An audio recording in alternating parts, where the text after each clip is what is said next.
The heat was the first thing that really got to you. A thick, heavy blanket that laid on you from sunup to sundown, and even when the sun dipped below the trees, it just lingered, baking the ground and making the air still and breathless.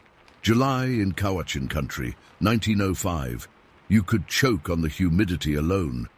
I was out there looking for gold, like a fool chasing a glint in the dirt, thinking I was going to strike it rich and change my life. Truth is, most days out there, sweating buckets and picking through rocks, felt like it was just changing my life for the worse, wearing me down bit by bit. I'd been working a claim near the lake for a couple of weeks. Nothing big, just panning and sluicing along a little creek that fed into it. Found colour, sure, enough to keep me going, just the promise, that little flash of gold dust in the pan, was enough to drag me out there every day, even when my back screamed and the bugs near ate me alive. I was alone out there, truly alone. Nearest town, Cumberland, was a good day's walk, and nobody in their right mind was out in the woods this time of year, unless they had to be. That suited me fine. I liked the solitude, or at least I thought I did then. This particular day, it had to be the worst of the lot. The air was so thick you could taste it, like damp wool. Sun beat down, relentless. Even the creek seemed to be running slower, sluggish in the heat. I was working a bend in the creek, where it cut through a stand of real thick trees. Densely packed pines and cedars, the kind that keep the sunlight out even on a day like this, making it dim and cool underneath, which was a small mercy at least. I was bent over my sluice, trying to clear a jam of rocks, sweat dripping off my nose and stinging my eyes. I was so focused on the task, the monotonous, back-breaking work, that I almost didn't notice it at first. It was just a rustle, a little snap of a twig further up the creek bank in the deeper woods. My first thought, automatic, was bear. This was bear country, after all. Seen tracks plenty of times, even heard them crashing around in the undergrowth now and then, though thankfully never close enough to cause trouble. Usually, they kept their distance from the creek during the day, preferred to hunt and forage when it cooled down. But heat could drive anything out, make them bold, desperate. Instinct took over. I straightened up slowly, trying not to make any sudden movements. My rifle, an old lever-action Winchester, was propped against a tree just a few feet away. Always kept it close. You never knew what you might run into out here, be it bear, cougar, or even just a hungry wolf pack sniffing around. I reached for it, my hand moving slow but sure, thumb easing the hammer back without making a sound. Heart started to thump a little harder in my chest. Adrenaline, just the slightest prickle of it. I scanned the tree line, peering into the shadows, trying to catch sight of movement. The rustling sound came again, a little closer this time, followed by the crunch of leaves underfoot. Definitely something moving in there, and it wasn't small. "Hey there!" I called out, my voice sounding louder than I meant it to, echoing in the still air under the trees. A habit you pick up in the woods, announcing yourself, hoping to scare off anything before it gets too close. Usually it works. Animals, even bears, prefer to avoid confrontation if they can. Silence followed my shout. For a moment, nothing. I held my breath, listening, my rifle raised, pointing loosely in the direction of the sound. Then there was movement again, not crashing through the brush like a bear, but something different, more deliberate, almost stealthy.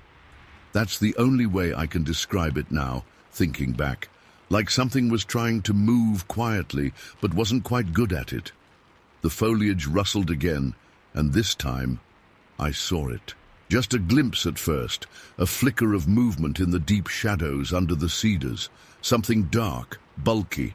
My mind was still on bear, that's what I expected to see. I was ready to see a dark shape lumbering out of the trees, but then it stepped into a patch of filtered sunlight, and everything inside me just froze. It wasn't a bear. It was upright, taller than a man, maybe 6.5, 7 feet, judging by how it towered over the undergrowth. But it wasn't built like a man. It was thick, heavy, Massive shoulders, long arms that hung down almost to its knees, and covered in hair. Not like fur, not smooth and sleek like a bear's, but shaggy, coarse-looking hair, the color of mud and dead leaves, covering its whole body except for its face. I couldn't see its face clearly, not at first. Shadowed by a heavy brow ridge, and more hair even on its face, a thick beard or mane that obscured most of it. But I saw eyes, dark eyes, reflecting the light in a way that wasn't animal. They were intelligent, watching me, weighing me up. It stood there, just on the edge of the trees, partially hidden still, but enough in the open for me to see it clearly. For too long, time seemed to stretch, distort. All the sounds of the forest, the buzzing insects, the trickling creek, faded into the background, drowned out by the hammering of my own heart. All I could hear was the blood rushing in my ears. Fear, pure, cold, gut-wrenching terror slammed into me like a physical blow, not like the fear you get from almost stepping on a snake or hearing a twig snap at night. This was deeper, primal, like something ancient waking up inside me, something that recognized a danger far beyond anything I'd ever imagined. I knew in that instant, staring at that thing, that it wasn't natural. Not an animal, not in the way I understood animals. It was something else, something wrong. My breath hitched in my throat. I tried to swallow, but my mouth was dry, like it was filled with sand. My hand tightened on the rifle stock, my finger instinctively moving towards the trigger. But something stopped me. Not courage, not sanity, nothing noble, just frozen, paralyzed by the sheer impossibility of what I was seeing. Then it moved, suddenly, and it wasn't lumbering or slow, it was quick. It took a step, a long stride, and then another, coming towards me, out of the shadows, into the sunlight.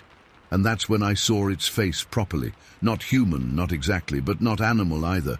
Something in between, something twisted. The brow ridge was heavy, yes, but underneath were eyes that were too knowing, too intelligent. The nose was broad, flat, the nostrils flared, and the mouth was a thin, hard line, almost lipless. But there was something almost human in the shape of it, a cruel set to it, like it was capable of emotions, of intent. And then it opened its mouth, and it made a sound, not a roar, not a growl, not anything like an animal call. It was a shout, but deeper than any human voice I'd ever heard. Rough, guttural, like rocks grinding together. And there was something else in it, something mocking, derisive, like it was laughing at me. It was that sound, that awful, inhuman shout that finally broke through the paralysis, that snapped me back to reality, or some version of reality I no longer understood. The fear surged again, stronger than before, but now mixed with something else. Panic, a desperate, frantic need to get away. I screamed. I don't even remember what I screamed. Just a raw, terrified yell that ripped out of my throat. It was instinct, pure and simple. The scream of prey faced with a predator. And then I ran. I didn't think, didn't plan. I just turned and bolted, back the way I'd come, scrambling over rocks, crashing through undergrowth, not even looking back. I dropped the rifle, didn't even register dropping it at the time. All I could think about was getting away, putting distance between me and that thing. I ran blindly, stumbling, tripping, tearing through the woods like a madman. Branches whipped at my face, thorns tore at my clothes, but I didn't feel it, didn't care. My lungs burned, my legs ached, but I kept running, driven by a terror that wouldn't let me stop. I ran until I couldn't run anymore, until my legs were like jelly and my chest felt like it was about to explode. I collapsed on the ground, gasping for breath, my heart hammering like a drum against my ribs. I was still deep in the woods, but further from the creek, further from it. I lay there for a long time, maybe an hour, maybe more, just trying to breathe, trying to calm the wild panic that still clawed at my insides. Slowly, gradually, The physical terror began to recede, replaced by a cold, clammy dread. The kind of dread that settles in your bones and stays there. When I could finally move again, I got to my feet, my legs shaking beneath me. The sun was lower now, casting long shadows through the trees. The air was still hot, but a little less oppressive. Everything was quiet, too quiet. The birds had stopped singing, the insects were silent. The forest felt empty, except for me, and maybe something else. The thought sent another shiver of fear through me. I didn't dare go back to the creek, not for my rifle, not for my tools, not for anything. The gold could stay in the ground. My claim, my dream of getting rich, all of it was forgotten, wiped away by the icy fear of what I'd seen. I turned and walked, stumbling at first, then with more purpose, away from the lake, away from the creek, heading in the general direction of Cumberland. I walked all afternoon, all evening, until it was fully dark, guided by the stars, pushing myself on adrenaline and a lingering thread of fear. I didn't stop until I reached Cumberland, late that night, hours past dark. The town was quiet, most folks already in bed, but the saloon was still open, light spilling out onto the dusty street. That's where I went. Needed a drink, needed to be around people, needed to tell someone, even if they didn't believe me. The saloon was mostly empty, just a few late drinkers huddled at the bar, the bartender polishing glasses with a rag.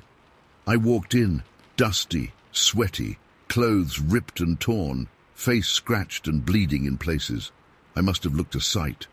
The bartender, a burly man with a handlebar mustache and a weary look in his eyes, glanced up as I came in. "Whiskey," I croaked, my voice rough and hoarse. "Strong one."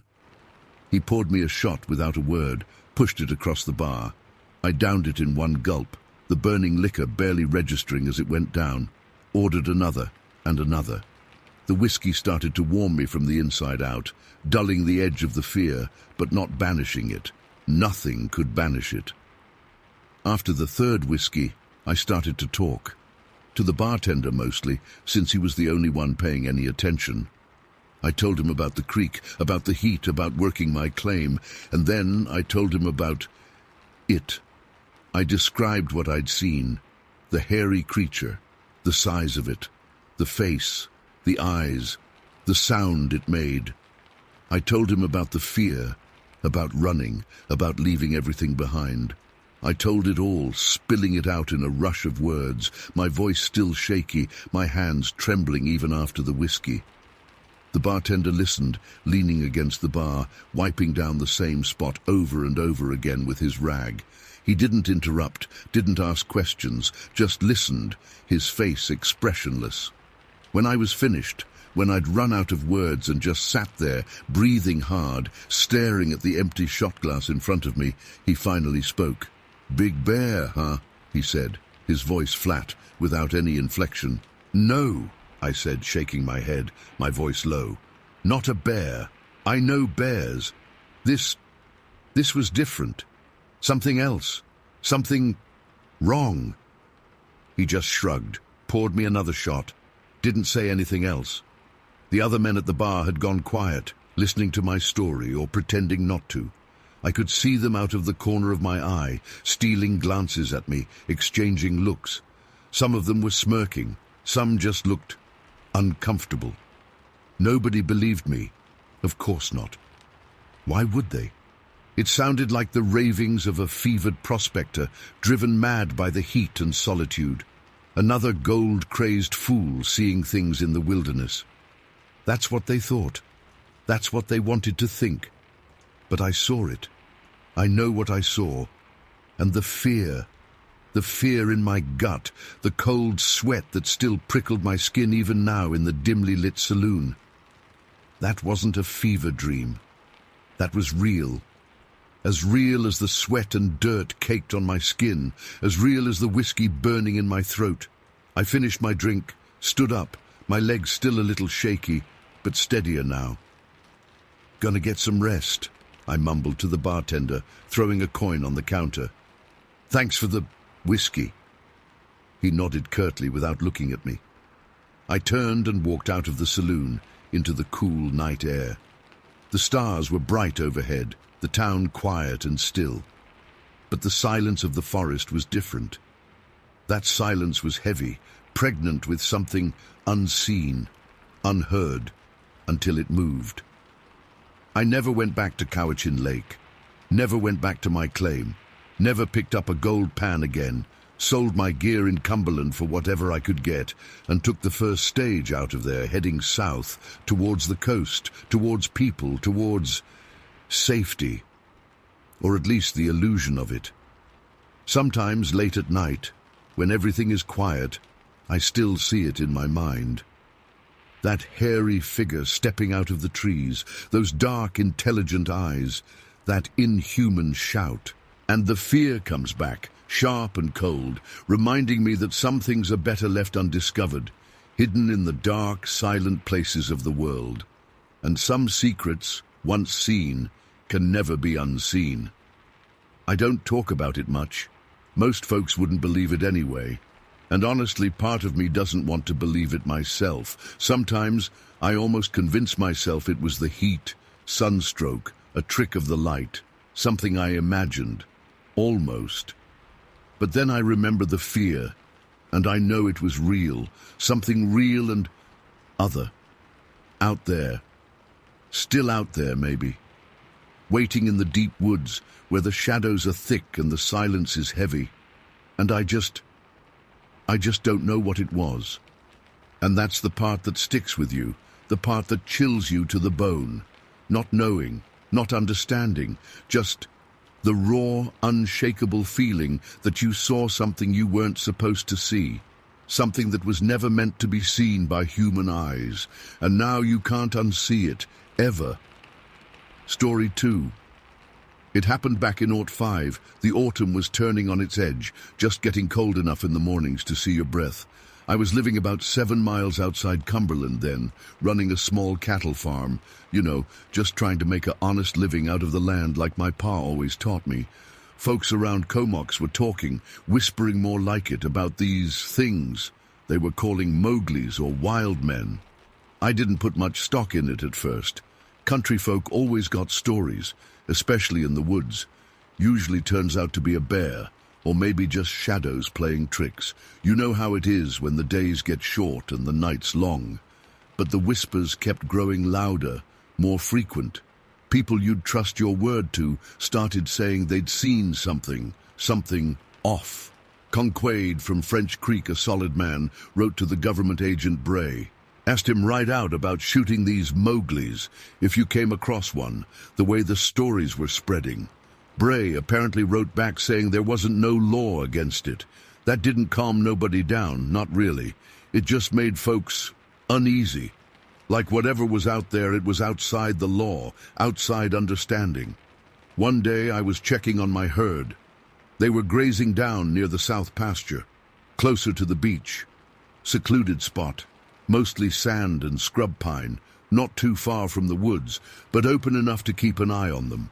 It was mid-morning, sun was out, but it had that weak autumn feel, like it wasn't quite committed to warming things up.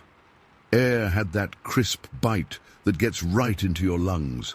I was whistling to myself, just walking the edge of the herd, making sure they were all right, none straying too far. Then I heard it. Not a sound exactly, more like rustling, but rhythmic, like something moving with a pattern. It wasn't the wind, wasn't an animal I recognized. It was deliberate. I stopped whistling, held still, listened. The cattle, they'd noticed it too. Heads up, ears twitching, but not spooked exactly. More attentive. That's when a different kind of prickle started on the back of my neck, the kind you get when you feel like you're being watched, but you can't see who's watching.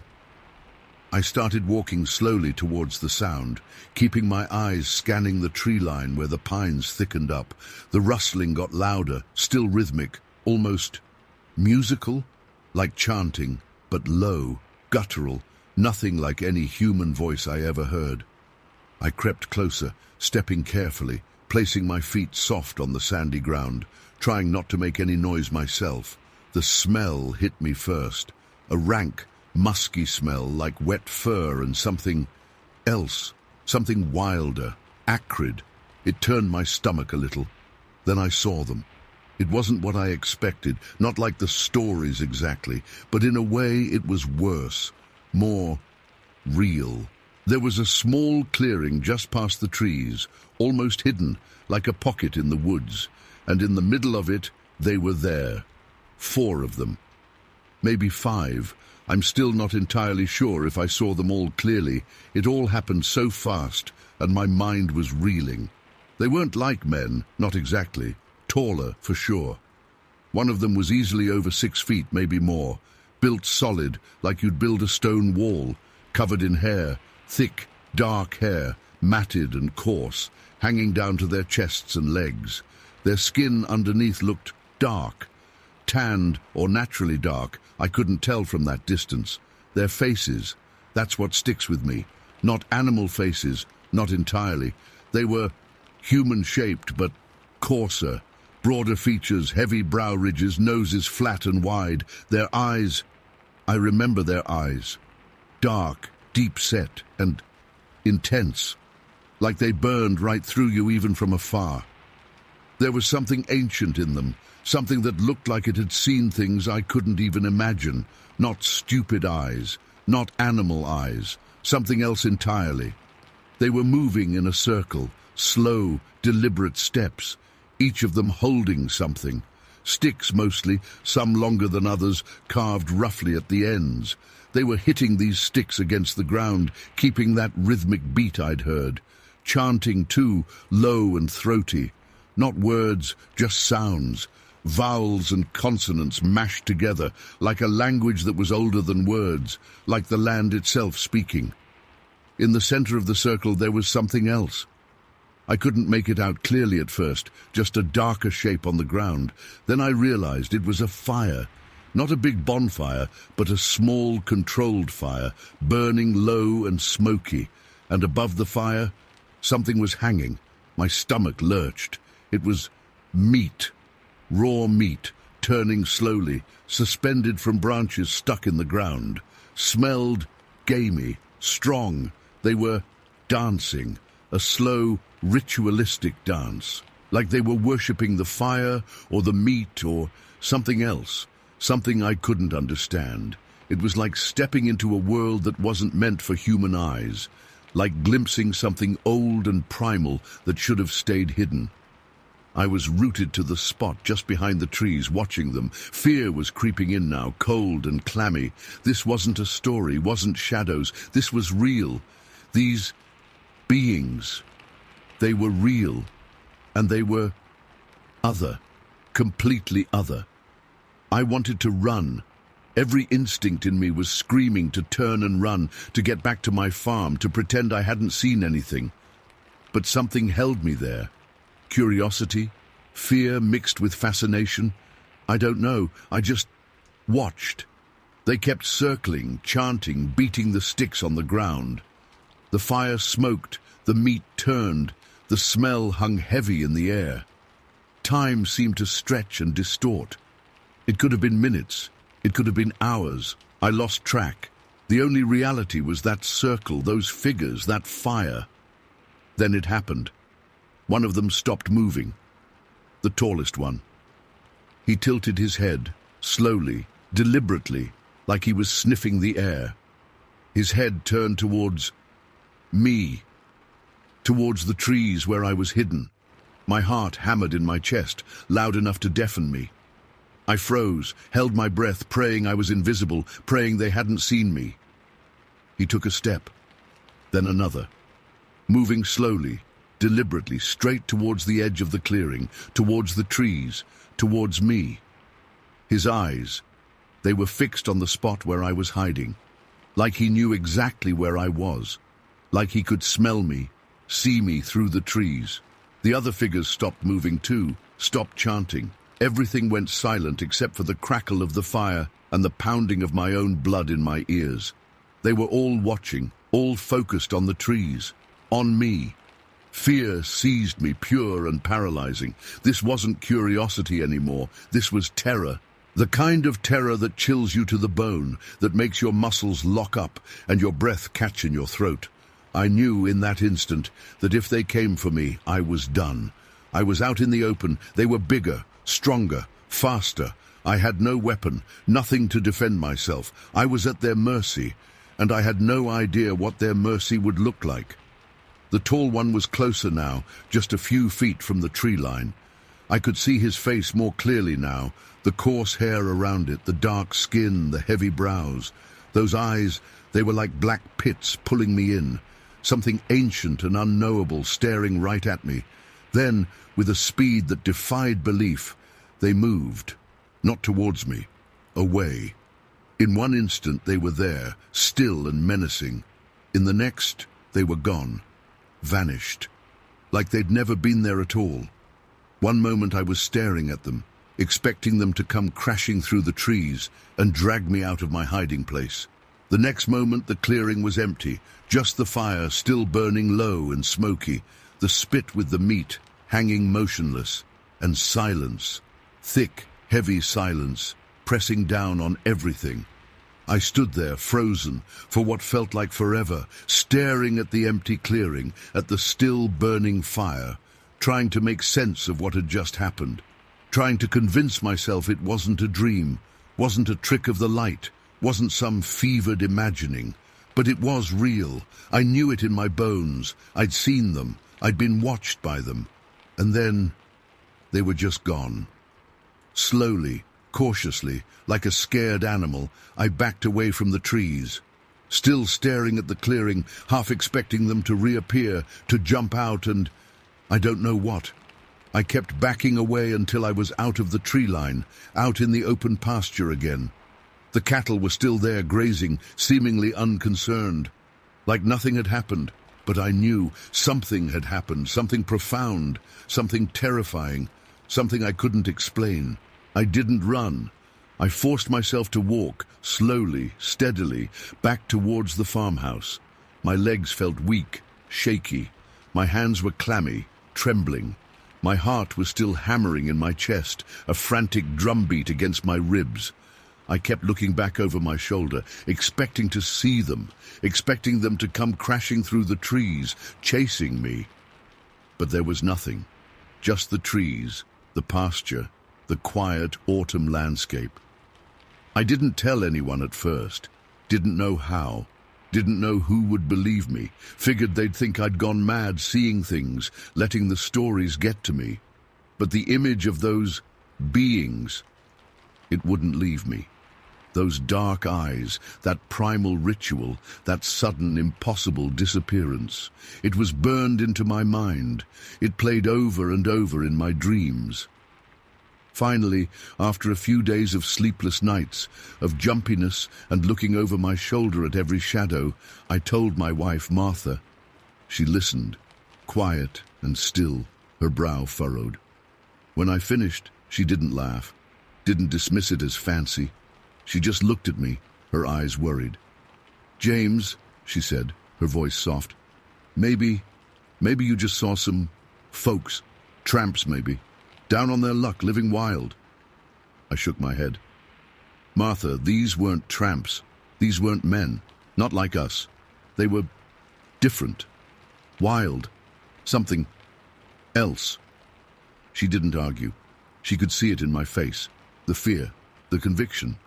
She knew I wasn't making it up. She just held my hand tight. Maybe we should just be careful," she said. "Keep the doors locked at night. Keep an eye on the animals." We did. We locked the doors, kept the lamps burning late, listened to every creak and rustle outside, slept with the shotgun by the bed. We lived like that for weeks, months maybe, always with that feeling of unease, that sense that something was out there, watching, unseen. The whispers about the Mowglis kept going. Other people claimed to see them or find signs of them in the woods. A hunter said he shot one, thought it was a bear, but it just ran off. No body found, of course, just more stories adding to the unease. Then, just as suddenly as they started, the sightings stopped. The whispers faded. People started to forget, or pretended to. Life went back to normal, or as normal as it ever was, but I didn't forget. Couldn't forget. I knew what I saw that day. I knew what was out there, hidden in the woods, just beyond the edge of our world. And I knew that we didn't understand it, didn't control it, couldn't even explain it. To this day, when I walk near those woods, I still get that prickle on the back of my neck, still feel like I'm being watched, still hear that rhythmic rustling in the wind, and imagine those dark eyes staring out from the trees. I can still smell that musky, wild smell in my memory, and I still have no idea what they were, where they came from, or where they went. All I know is, for a brief, terrifying moment, I saw something that shouldn't be seen, glimpsed a world that wasn't meant for me to know, and I've never been the same since. Story 3. It's been years now, decades even. You try to put things like this behind you, pretend they never happened, tell yourself it was just a bad dream or your mind playing tricks in the dark. But some things just stick with you. They get under your skin and burrow in, and no matter how much time passes, you can still feel them there, a cold knot in your gut. I guess some of you might know about the whispers, the old stories from back in 1905 on Valdez Island. We were a small community then, even smaller than we are now, mostly farmers trying to make a living, quiet folk mostly. But that winter changed things. It started slow, with talk, just whispers at first around the general store and the church. Someone thought they saw something out in the woods. Big, hairy, walking on two legs. People chuckled at first, said it was probably a bear standing up or someone playing a prank. But then the talk got more serious. More people claimed to have seen it, and the descriptions, they were always the same. Too tall to be a man, covered head to toe in dark hair. They called it Mowgli. Some newspaper name for it, I guess. We were isolated out there, cut off from the mainland mostly, especially in winter when the weather got rough. So, the rumors, they grew wilder and wilder. People started locking their doors earlier, keeping their kids closer. There was this feeling, like something wasn't right, like we were being watched. Then came Pitcock's account. Old man Pitcock lived up on the north side of the island, away from the main settlement. He was a solid man, not one to spook easy. But what he told us, it turned the whispers into a roar of fear. It was a Tuesday, I think, or maybe Wednesday. Doesn't really matter the day, just that it was late winter, cold, and the nights were long. We were at the general store, stocking up on supplies, when Pitcock came in, looking paler than death. He was usually a ruddy, weather-beaten kind of man. This time, his face was grey, and his eyes were wide, like he'd seen a ghost. He just stood there for a minute, panting a bit, and everyone went quiet. We knew something was wrong. Finally, old Mrs. Henderson, bless her soul, she asked him what was the matter. He swallowed hard and started to speak, his voice shaky. He said it happened the night before, around 10 o'clock. He and his family were just finishing up dinner in the dining room. The windows in their dining room faced the woods, back of the house. It was dark out, just the lamp inside casting light. And then, he said, they saw it. A face in the window, peering in at them. Not a normal face, he made sure to emphasize that. Covered in thick, dark hair, just bits of skin showing through. He said it looked animalistic but intelligent too, somehow. He couldn't describe the eyes exactly, but he said they were dark, intense, and they seemed to watch them, study them. They froze, the whole family, staring at this face pressed against their window pane.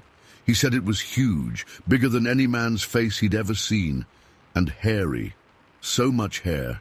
Just a wall of dark, coarse hair framing these piercing eyes. Then, the creature, whatever it was, it realized they'd seen it, and it made a sound. Pitcock stopped talking for a second then, his face twisting up, like he was still hearing it in his head. He described it as a scream. Not like any animal scream we knew, not like a cougar or a bear or anything else that lived on the island. He said it was demonic, a howl that went right through you, cold and evil. He said it shattered the night, that sound. Heard it clear across the island, some said later. And then, just as quick as it appeared, the face was gone, vanished from the window. They rushed outside, of course, but there was nothing, just the dark woods and the cold silence after that unholy scream. He hadn't slept a wink since, he told us, and his family was terrified. He'd come down to town to get some help, to warn us all. Well, that was it. That story, coming from Pitcock, it really set the island on edge. People started believing then. Really believing. It wasn't just whispers anymore. It was fear, raw and sharp, cutting through the winter air. The next day, a bunch of the younger farmers, myself included, we got together. We were scared, yeah, but also angry and determined. We weren't going to just hide in our houses and wait for this thing to come knocking. We armed ourselves, rifles, shotguns, whatever we had, and headed up to Pitcock's place. We were going to find it, or at least try to. We met at Pitcock's farm around noon. He was still shaken up, but grateful for the help. He showed us the window where they'd seen the face. There wasn't much to see, just a normal window. But then he pointed to the flower bed right underneath it. And there they were. Tracks, big tracks. Not like bear tracks, not like any animal tracks any of us had ever seen before. They were humanoid, definitely. 5 toes, but massive, longer than my boot and wider. And they were deep, pressed into the soft earth like whatever made them weighed a ton. We followed the tracks for a bit into the woods. They led towards a small creek that ran behind Pitcock's property. We lost them in the undergrowth, but we got the message. Whatever had been at Pitcock's window had come from the woods and gone back into the woods. That night, the community, it was like a ghost town. No lights on, no sounds except the wind whistling through the trees. Everyone was inside, waiting, listening. And then it happened again. The scream. It was just after dark, maybe around 9 or 10 again.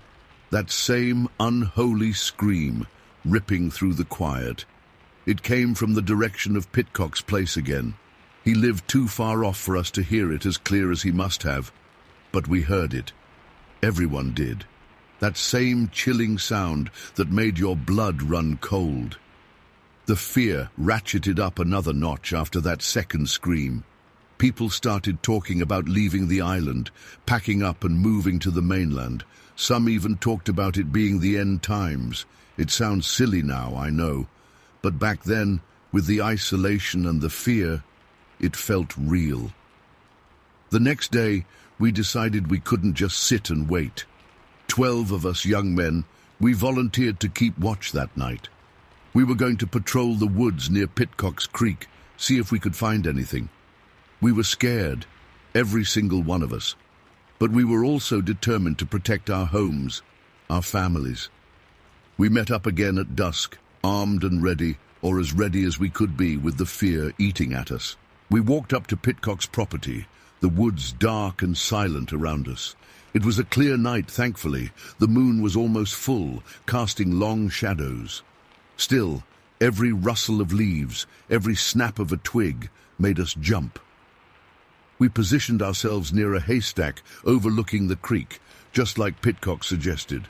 He said the tracks seemed to lead towards the creek and back into the woods on the other side.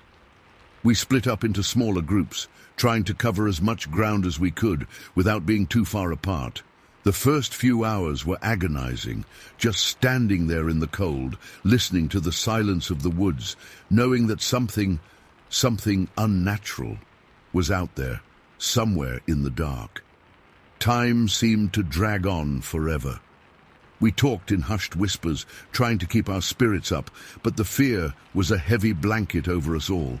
And then, around 10:30, it happened again. The scream. Louder this time, closer. It echoed through the woods, that terrifying, inhuman sound, and it seemed to come directly from the creek bed. Every muscle in my body tensed. My heart hammered in my chest. The hair on the back of my neck stood up.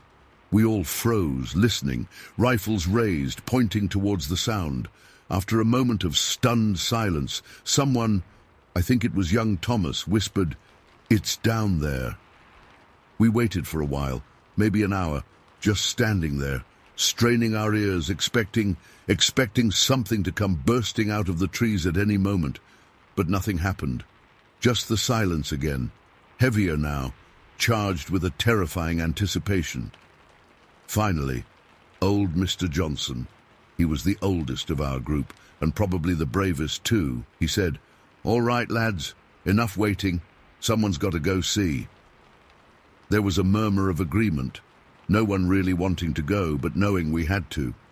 4 of us were chosen, myself, Thomas, Johnson, and another fella named William. The rest of the group stayed back, covering us from the haystack. We moved slowly, cautiously, towards the creek. The moon was our only light, filtering through the trees, casting dancing shadows all around us. The air was cold, biting at our exposed skin. I could feel my hands shaking as I held my rifle. As we got closer to the creek, we started to hear something else. Not the scream, but a flicker of light. Down by the creek bed, through the trees, a faint, flickering glow, like a lantern. Lantern. What would a lantern be doing out here in the middle of the night by the creek? Unless... We moved closer, even more slowly now, peering through the trees, trying to make out what it was. And then we saw it. Down by the creek in a small clearing, there was a figure. Tall, impossibly tall, standing by the water's edge. And it was holding something. A lantern. A small, flickering lantern, casting a weak circle of light around it. We stopped dead in our tracks, frozen with fear and disbelief. We couldn't believe what we were seeing. It was just like Pitcock described. Huge, covered in hair, black hair, thick and matted, all over its body, except for its face. We could see its face in the flickering lantern light. And it was the same face, the face from the window, covered in hair, yes, but undeniably human-like, but twisted somehow, wild, primitive. And those eyes, those dark, piercing eyes, reflecting the lantern light. They seemed to glow in the darkness. It was bigger than any man I'd ever seen, taller than any man should be. Its shoulders were massive, its arms long and powerful.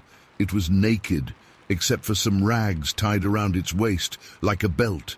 And it was hairy, completely covered in that thick, dark hair. It just stood there by the creek, holding the lantern, as still as a statue, staring into the water. We watched it, paralyzed by fear, unable to move, unable to speak. It was like something out of a nightmare, something that shouldn't exist. Then William, poor William, he lost it. He let out a choked gasp, a small sound, but in the still night air it was enough. The creature snapped its head up, its dark eyes fixed on us, even through the trees. It saw us. It knew we were there. Panic seized us, pure, unadulterated panic. Thomas stumbled back, tripping over a root. I fumbled with my rifle, my hands shaking so badly I could barely hold it straight. Johnson, to his credit, he kept his head.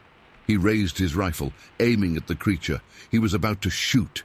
I saw his finger tighten on the trigger, but before he could fire, the creature moved, fast, unbelievably fast. It threw the lantern down. The lantern shattered on the rocks by the creek, plunging us into near-total darkness, save for the moonlight filtering through the trees again. And then, with a splash, it was gone. It leaped into the freezing creek water and disappeared. We heard the frantic splashing as it swam across to the other side, towards the deeper woods. We stood there, frozen, for what felt like forever, listening to the splashing fade away, listening to the silence return, heavier, darker than before. The lantern lay broken at the creek, its light extinguished, just the cold, dark woods and the sound of our own ragged breathing. Eventually, Johnson lowered his rifle. He turned to us, his face pale in the moonlight. It's gone," he whispered. We stumbled back to the others, our legs shaky, our minds reeling. We told them what we'd seen. We tried to describe it, but words felt inadequate. How do you describe something like that? Something that defies all logic, all reason. We stayed there for a while longer, searching the creek bed, looking for tracks, for any sign of it. But there was nothing, just the broken lantern and the cold, rushing water. We went home that night, changed men. We'd faced something unexplainable, something that shook us to our core. The screams stopped after that night. The creature was never seen again near Pitcock's farm, or anywhere else on the island. It was like it vanished into thin air, or into the deeper woods, maybe. We never knew. People talked about it for years afterwards. The Mowgli of Valdez Island, they called it. A legend whispered around campfires and in hushed tones in the dark. Some said it was just a wild man, gone crazy. Some said it was something else, something ancient, something that had always been there, lurking in the shadows. I don't know what it was. To this day, I can't explain it. I saw it. We all saw it. That face in the window, that figure by the creek holding the lantern, that scream. I'll never forget that scream. I try not to think about it anymore. Try to live a normal life, forget what happened that winter. But sometimes, late at night, when the wind howls and the house creaks, I still catch myself looking out the window, into the dark, just for a second, just to make sure. And I feel that cold knot in my gut again, the memory of those dark eyes staring back at me from the shadows, by the creek, in the flickering light of a lantern. And I wonder, is it still out there, somewhere in the dark woods, waiting, watching? I really hope not. But some nights, I'm not so sure. Some nights, I swear I can still hear that scream echoing in the wind. And I know, deep down, that some things you see, you just can't unsee. And some fears, they just never truly go away. Story 4. I still see it sometimes when I close my eyes, even now, all these years later. The way the sun hit the water just so, making it look like liquid gold in the shallows, and the pine needles so thick underfoot you couldn't hear yourself walk if you tried.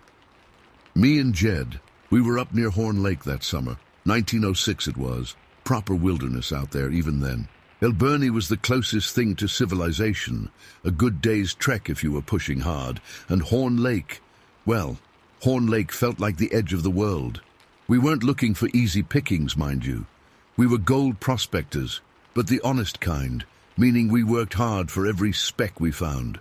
Jed was older than me, maybe by 10 years, quiet fella but strong as an ox, and knew the woods like the back of his hand. We'd heard whispers about Horn Lake, nothing solid, just the kind of tales you get in these parts, you know? Stories about strange things seen in the woods, mostly dismissed as whiskey dreams or mountain fever. But Jed, he had this way of listening to the whispers, of finding the grain of truth in them, or at least that's what he liked to believe. We'd set up camp a few miles back from the lake itself, figuring we'd scout around for a bit before setting up closer. First couple of days were uneventful. Beautiful, wild country, full of deer and the racket of birds we couldn't name. We found a little color in the streams, nothing to write home about, but enough to keep us interested. We were panning along a small creek that fed into the lake early morning, sun just starting to burn off the mist rising from the water.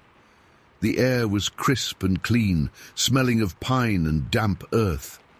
It was quiet too, that deep woods quiet, the kind that makes you aware of every rustle, every snap of a twig.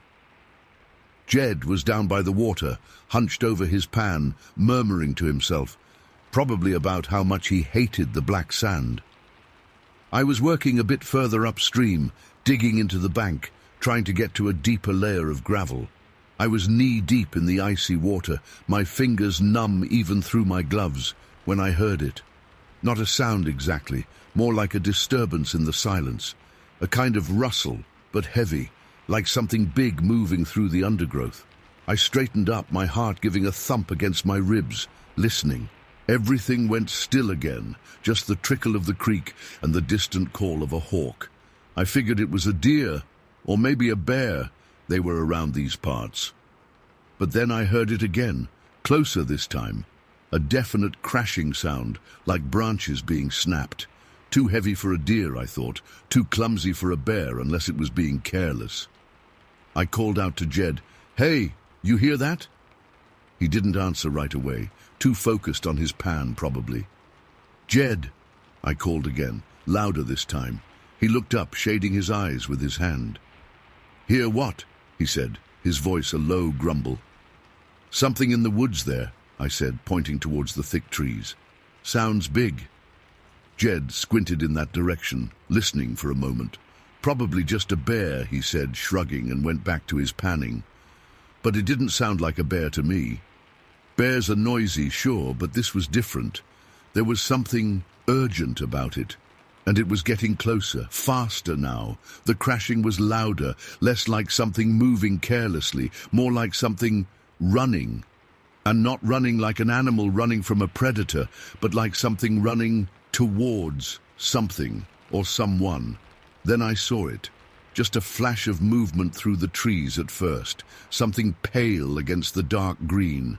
And then it burst out of the woods, right at the edge of the creek, not more than 20 yards from where I was standing, frozen in the cold water. It wasn't a bear. It wasn't a deer. It wasn't anything I'd ever seen before or could have imagined in my worst nightmares. It stood there for a second, blinking in the sudden sunlight, and I just stared, my mouth gone dry, my breath caught in my throat.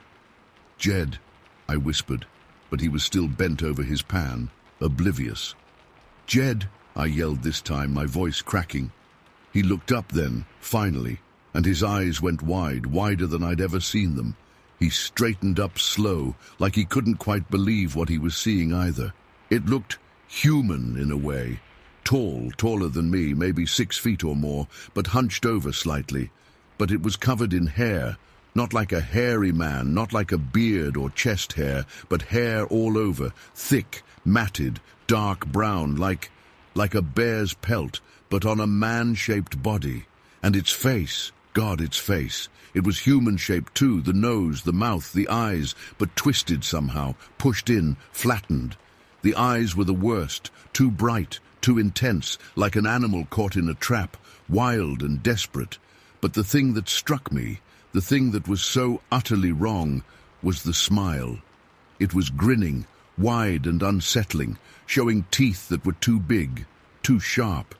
It was a smile that didn't reach its eyes, a smile that felt predatory. And it was pale, so pale. The skin under the thick hair, wherever it showed around the face and hands, was as white as bone. It was wearing nothing, not a stitch of clothing, just that thick coat of hair, and it was grinning at us, standing there by the creek. "What in God's name?" Jed breathed, his voice barely a whisper. I couldn't speak. I could only stare, my mind blank, my body numb. Not from the cold water anymore, but from something else, something deeper. Fear, I guess, but not just fear. Terror, pure, gut-wrenching terror. And then it moved. It moved fast, faster than anything that big should be able to move. It let out a sound, not a roar, not a growl, but something in between, a kind of high-pitched shriek, and it leaped. Not towards us, thank God, but away, back into the woods. It vanished into the trees like smoke, swallowed by the shadows, leaving only the rustling of leaves and the pounding of my heart in my ears. Jed and I stood there, frozen, staring at the spot where it had been, for what felt like a long time. Finally, Jed let out a shaky breath. Did you see that?" he stammered. I could only nod, my legs feeling like jelly. "Yeah," I croaked. "I saw it." He rubbed his eyes like he thought he was seeing things. "What was it?" he said, his voice still trembling. "What in the hell was that thing?" I shook my head, my mind still racing, trying to make sense of what we'd just witnessed. "I don't know," I said. I don't know." But a word came unbidden into my mind, a word I'd heard whispered in the logging camps, in the smoky back rooms of saloons, a word people said in hushed tones when they talked about things that went bump in the night. "Wild man," I whispered. Jed went pale. You think that's what it was? I didn't want to think that. I didn't want to believe it. But what else could it be? We'd both seen it, clear as day, that grinning, hairy, pale thing.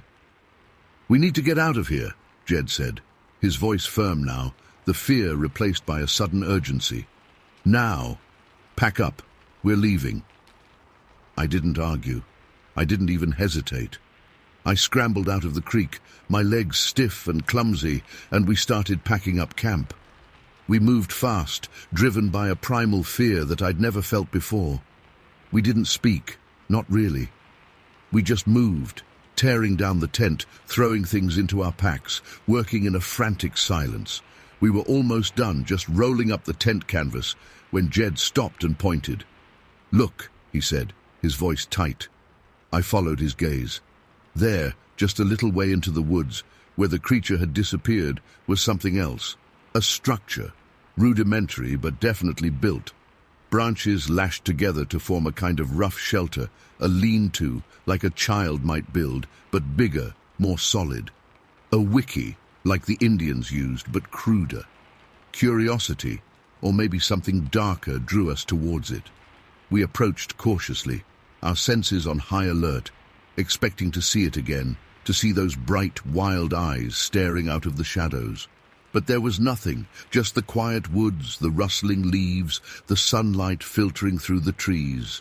The wiki was small, just big enough for one person or one thing. The ground around it was bare, packed down. There was a fire pit in front of it, cold ashes scattered around. And then we saw the evidence. Scattered around the wiki and leading down to the creek were roots. Roots that had been dug up, cleaned, some partially eaten. Wild roots, the kind that grew along the creek bank. "It's been living here," Jed said, his voice hushed, "living off the land." I picked up one of the roots. It was damp, freshly dug. "It was here," I said, "recently." A cold shiver ran down my spine. It was watching us, I was sure of it. Maybe even now, from the shadows of the trees. We didn't linger. We turned and ran. We ran back to our camp, finished packing, and then we ran again, away from the lake, away from the woods, away from that thing. We didn't stop running until we were miles away, until the trees thinned out and we could see open sky again. We stumbled into El Burney late that afternoon, exhausted, shaken, our faces pale and streaked with sweat and dirt. The few folks in town looked at us like we were ghosts. We went straight to the saloon, ordered 2 stiff drinks, and sat down in a corner booth trying to catch our breath.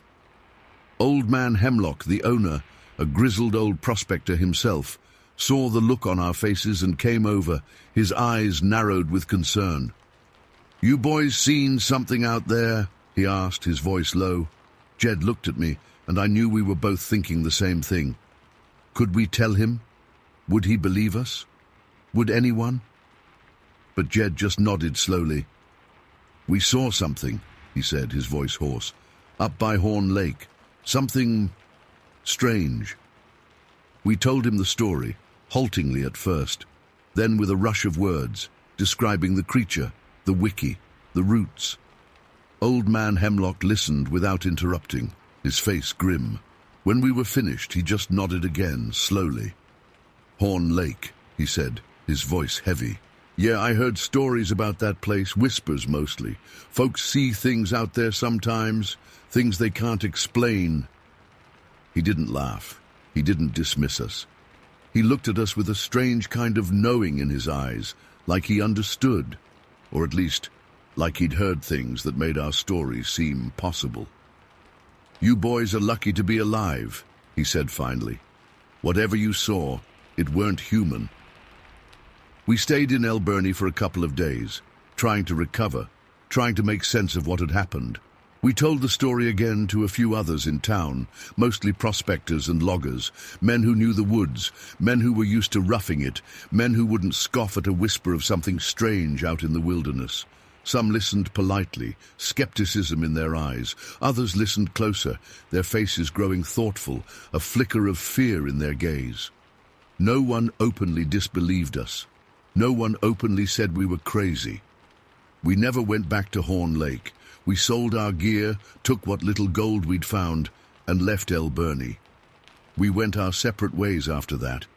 I never saw Jed again. Sometimes I wonder if he still sees it too, in his dreams, that pale, grinning face in the woods. I've prospected in a lot of places since then, seen a lot of wild country, but I've never seen anything like that again, and I never want to. I still can't explain it. I don't know what it was. Some kind of animal? A madman gone feral? Something else entirely? I have no answers. All I know is, out there in the woods near Horn Lake, something watches. Something wild, something pale, something that smiles in a way that will haunt me till the day I die. And I hope to God nobody else ever has to see it like we did. I just hope nobody else stumbles on its path. Story 5. It's funny thinking back now, how something that changed my whole life started with something so ordinary. A deer. Just a buck, nothing special, but it was late fall in 28, near Duncan on Vancouver Island, and meat was meat. My grandfather, he was Clallam from Washington, but he came up here, said the hunting was better. He taught me everything I knew, all the old ways. That day, I was tracking this buck deep into the woods, further than I usually went. It was getting late, the kind of late where the light starts to drain out of the trees and shadows stretch long and skinny. I was so focused on the deer tracks, on the little breaks in the underbrush and the scuffed leaves, that I didn't really pay attention to how far I'd gone. When I finally lost the trail, must have been around dusk then. The air was turning cold, and the forest was quiet, that deep kind of quiet that makes your ears ring a little. I realized I was turned around. Real turned around. Everything looked the same. Tall cedars, ferns knee-high, fallen logs rotting back into the earth. I knew I was deep in the wilderness, deeper than I usually ventured. The sun was going down fast, and the woods were getting darker by the minute. Panic started to creep in, slow at first, like cold water seeping into your boots.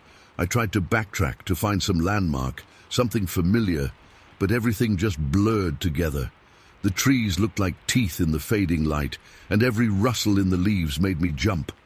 I called out, yelled my name a few times, but my voice just seemed to get swallowed up by the trees. Dumb thing to do, yelling, probably scared off any animals for miles. Then it started getting properly dark, not just twilight anymore, but real thick darkness. And cold. That coastal chill, the kind that goes right through you.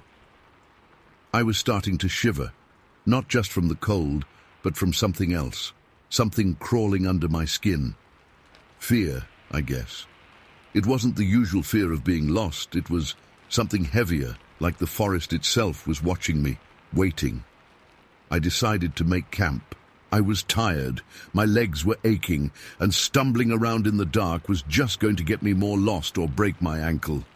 I found a little hollow under a big cedar, protected a bit from the wind, and started gathering some branches and dry leaves.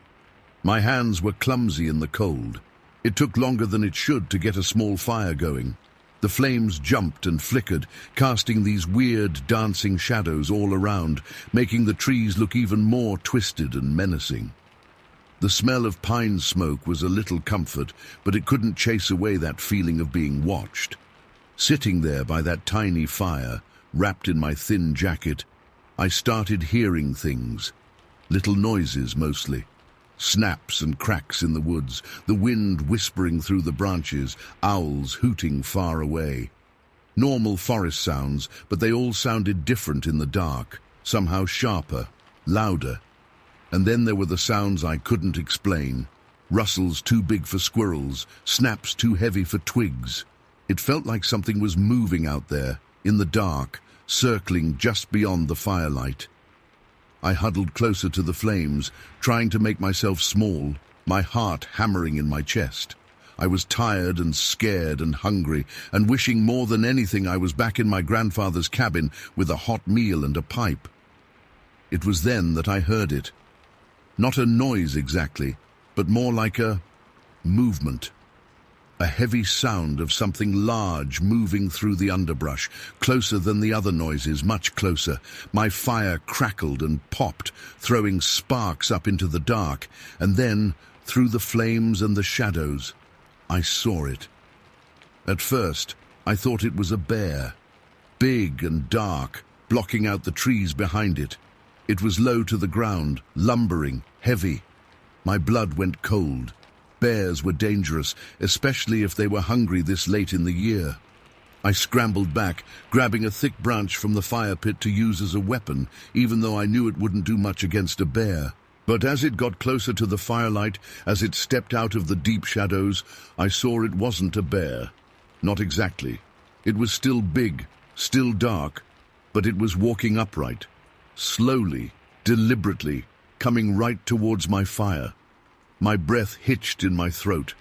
I couldn't move, couldn't even scream, just stood there frozen, with that burning branch shaking in my hand. It was tall, taller than any man I'd ever seen, maybe 7 feet, maybe more, covered in thick, dark hair, like an animal, but it walked like a man. It had broad shoulders and long arms, and as it got closer to the fire, I could see its face, or what passed for a face.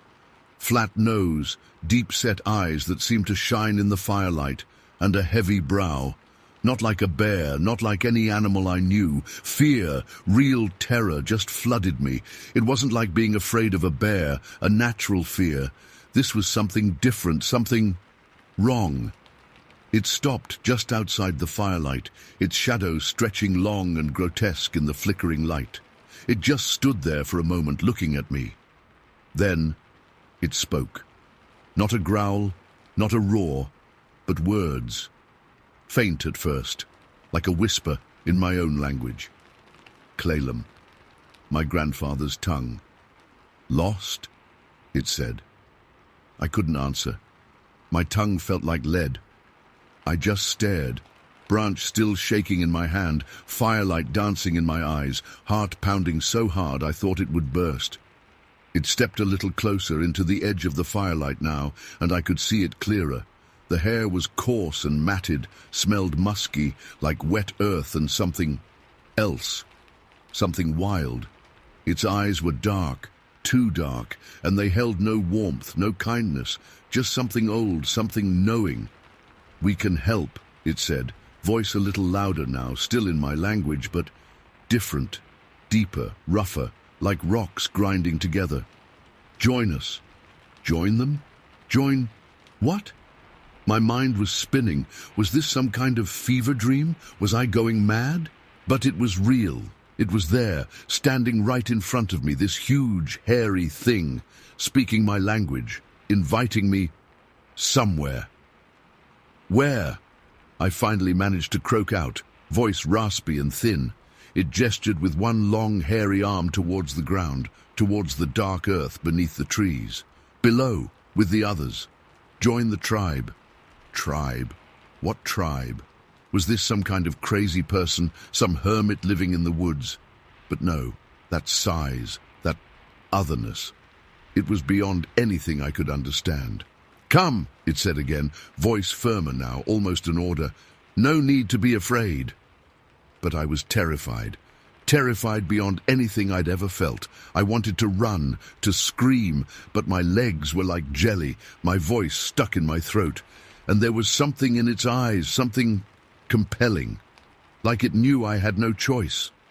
Slowly, like in a dream, I lowered the burning branch. It went out with a hiss in the damp leaves. The fire started to die down, the shadows growing even thicker, pressing in all around us. The creature turned and walked away from the fire, back into the deeper darkness.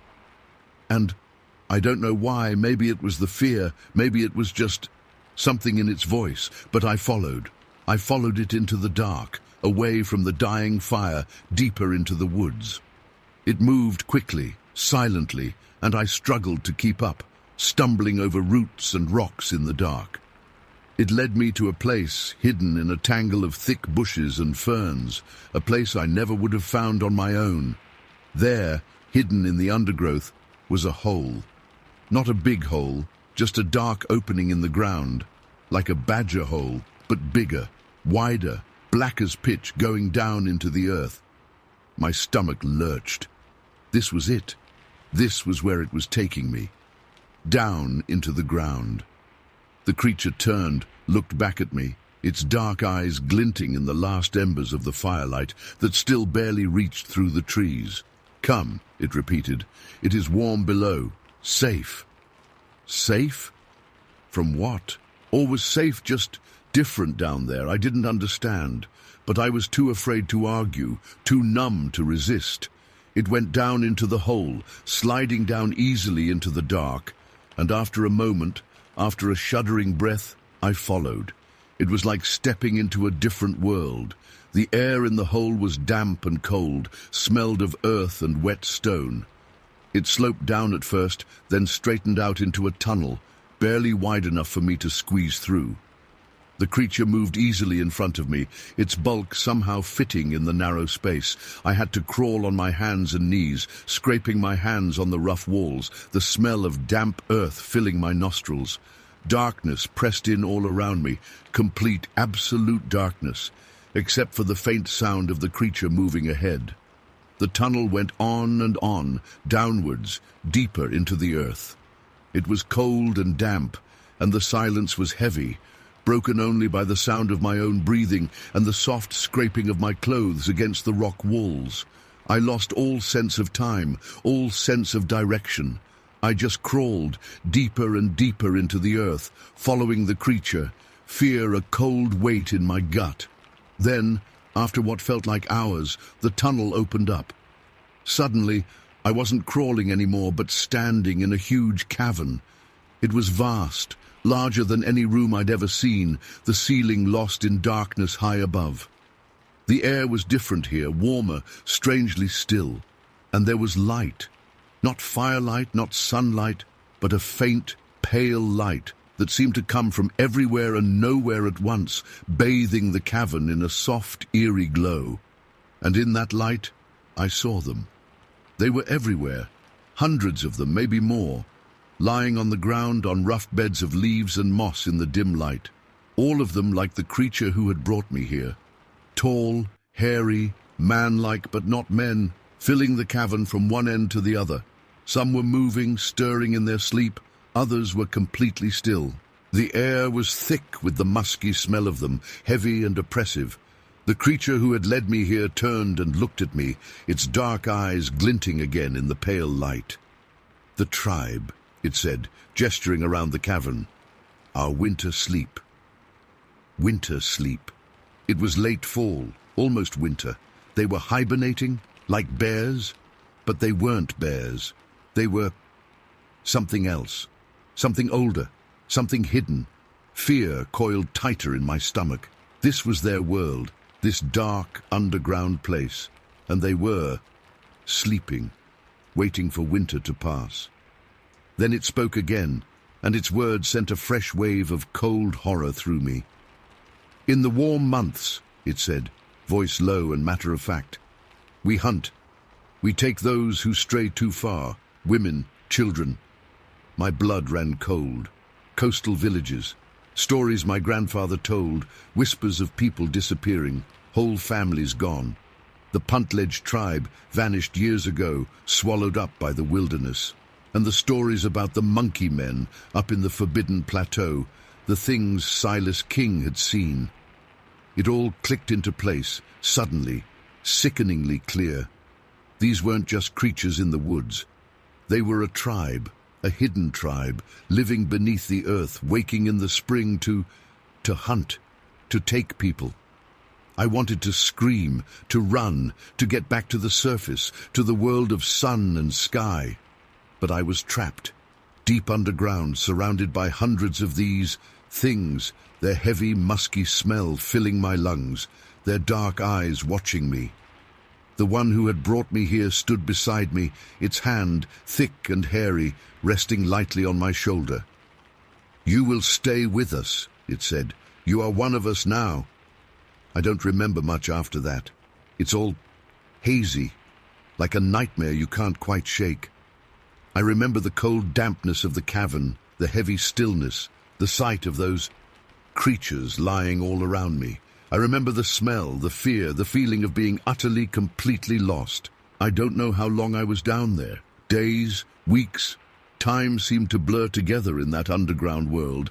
I remember eating something they gave me, something raw and tasteless, like roots and grubs. I remember shivering, always cold, even though they said it was warm. And then, nothing, or almost nothing. I have flashes of memory, like broken pieces of glass, being led through tunnels, seeing more caverns, hearing their strange guttural language, and then waking up in the woods. The sun was shining, birds were singing, the forest smelled fresh and green, like no time had passed at all. I was lying near a stream, soaking wet, shivering with cold. My head ached, my body was stiff and sore, and I was covered in mud. The fire was gone, the trees looked different, but somehow familiar. I got up, slowly, shakily. The world swam around me. For a moment, I didn't know where I was, who I was. Then it all came flooding back. The hunt, the darkness, the creature, the hole in the ground, the cavern, the tribe. Was it a dream? Had I imagined it all? But the fear was still there, sharp and real. The smell of damp earth and musk was still in my nostrils, and the memory of those dark eyes watching me was burned into my mind. I stumbled back towards where I thought my camp had been, found the remnants of the fire, still smouldering slightly. And there, beside the fire pit, lying in the dirt, was something I hadn't seen before. A small, smooth, grey stone, unlike any stone I'd ever seen in these woods. It was cold to the touch, and when I picked it up, it felt heavy. Heavy, with something I couldn't understand. I ran as fast as I could, blindly through the trees, not caring where I was going, just wanting to get away, to get out of those woods, back to the world of sunlight and people. It took me hours to find my way back, stumbling and falling, scratching myself on branches, tearing my clothes. When I finally reached the edge of the woods, when I saw the road, the houses, the smoke from chimneys, I collapsed, weak with relief. I never told anyone the whole story. Not really. Who would believe me? They'd think I was crazy or drunk or lying. I told my grandfather I got lost, spent the night in the woods. He looked at me, his eyes sharp and knowing, and didn't say anything. But I saw something in his eyes, a flicker of fear or recognition. I still have the stone. I keep it hidden, wrapped in a piece of leather under my bed. Sometimes I take it out and look at it. It's just a stone, smooth and grey and cold. But it reminds me of the darkness, of the smell, of the eyes in the shadows, of the tribe under the earth. And sometimes, late at night, when the wind blows through the trees and the shadows stretch long and thin, I hear noises, little noises in the woods, rustles, snaps, movements in the underbrush, and I remember their words. We hunt. We take those who stray too far. And I wonder if they're still down there, sleeping, waiting, and if they're still watching, even now, from the darkness under the earth. I still go into the woods to hunt, to fish, to live, but I never go deep anymore, never stray too far from the path. And I always come home before dark. You never really forget something like that, do you? It stays with you, a cold grey stone in your pocket, a shadow in the corner of your eye, a whisper in the dark, and you just live with it. Story 6. Okay, so something happened to me when I was just a kid back in Alert Bay, and even now, after all these years, it still messes with me. It's not something I talk about much, not really. People in Alert Bay back then were, well, you kept things close, you know, especially if it was something strange. You didn't want to be seen as crazy or bringing bad luck on the village. But lately, I've been thinking about it more and more, especially since my grandkids keep asking about the old days, And well, maybe putting it out there will help me get it off my chest. Or maybe someone else has seen something similar. Who knows? This was back in the 30s, mind you. Alert Bay was even more cut off then than it is now. We had the boats, of course, but it felt like the world ended at the edge of the trees around the village. Life was simple. Hard, but simple. My dad was a fisherman, like most men in the village. My mum kept house, and I helped her after school, mostly chores and things like that. We weren't rich, not by a long shot, but we had enough. And we had the island. It was our whole world. I loved wandering around the beaches, especially down towards the south end of the island, past where most folks lived. There was this stretch of beach. We called it Whispering Sands, because the wind always seemed to whistle just so through the dunes that was usually deserted. Big, open sky, grey sand, the smell of salt and pine from the woods that came right down to the shoreline. I used to go there to just be. Sometimes I'd look for shells or smooth pieces of glass the sea had polished, or just sit and watch the waves crash. It was peaceful, most times. One afternoon, I guess I was about 13 or 14, something like that, I decided to go down to Whispering Sands after my chores were done. The weather was kind of strange. Not stormy, but the sky was low and heavy, like it was holding its breath before the rain started. The wind was blowing off the water, sharp and cold, even though it was summer. The beach was empty, like always. The waves were bigger than usual, crashing in hard and fast. It was beautiful in a way, but also a little unsettling. I started walking along the edge of the water, just letting my thoughts drift. I was thinking about school and my friends and what I was going to make for dinner, just normal kid stuff. I wasn't paying too much attention to where I was going, really. And then I saw her. At first, I thought it was just a person. But something was immediately off. She was far down the beach, maybe a good quarter-mile away, near where the trees started. And she was tall, really tall, taller than any man I'd ever seen. She was walking away from me, towards the woods. Her back was to me, so I couldn't see her face, but what I could see, it made my blood run cold. She was covered in hair, not like wearing a fur coat, but like it was her skin. Long, dark hair all down her back, her shoulders, even down her legs as far as I could see. It moved in the wind, kind of rippling. She was wearing something, I guess. It looked like rags, or torn pieces of cloth, hanging off her in strips, but it was hard to tell with all the hair. I stopped walking, just stood there, staring. My heart started pounding in my chest. I felt rooted to the spot, like I couldn't move even if I wanted to. She was just walking, not hurrying, not looking around, just walking towards the trees, like she knew exactly where she was going. I remember thinking, what is that? My mind was racing, trying to make sense of it. Was it someone from another village, dressed up funny for some reason? But no one I knew was that tall, and no one wore hair like that, and why was she out here alone, so far from the village? As she got closer to the trees, she turned slightly, just for a second. And even though it was far away and the light was bad, I got a glimpse of her profile, and that's when the real fear hit me. Her face. It wasn't human. It was long and narrow, with a heavy brow ridge, like something you'd see in a picture book about ancient people, and her nose was flat, almost like a snout, just for a flash, but I saw it. Then she was gone, into the trees, just vanished. 1 second she was there, walking into the edge of the woods, and the next second she was swallowed up by the darkness under the trees. It was like she'd just dissolved. I stood there for what felt like forever, just staring at the spot where she'd disappeared. The wind was howling around me, and the waves were roaring. Everything suddenly felt different.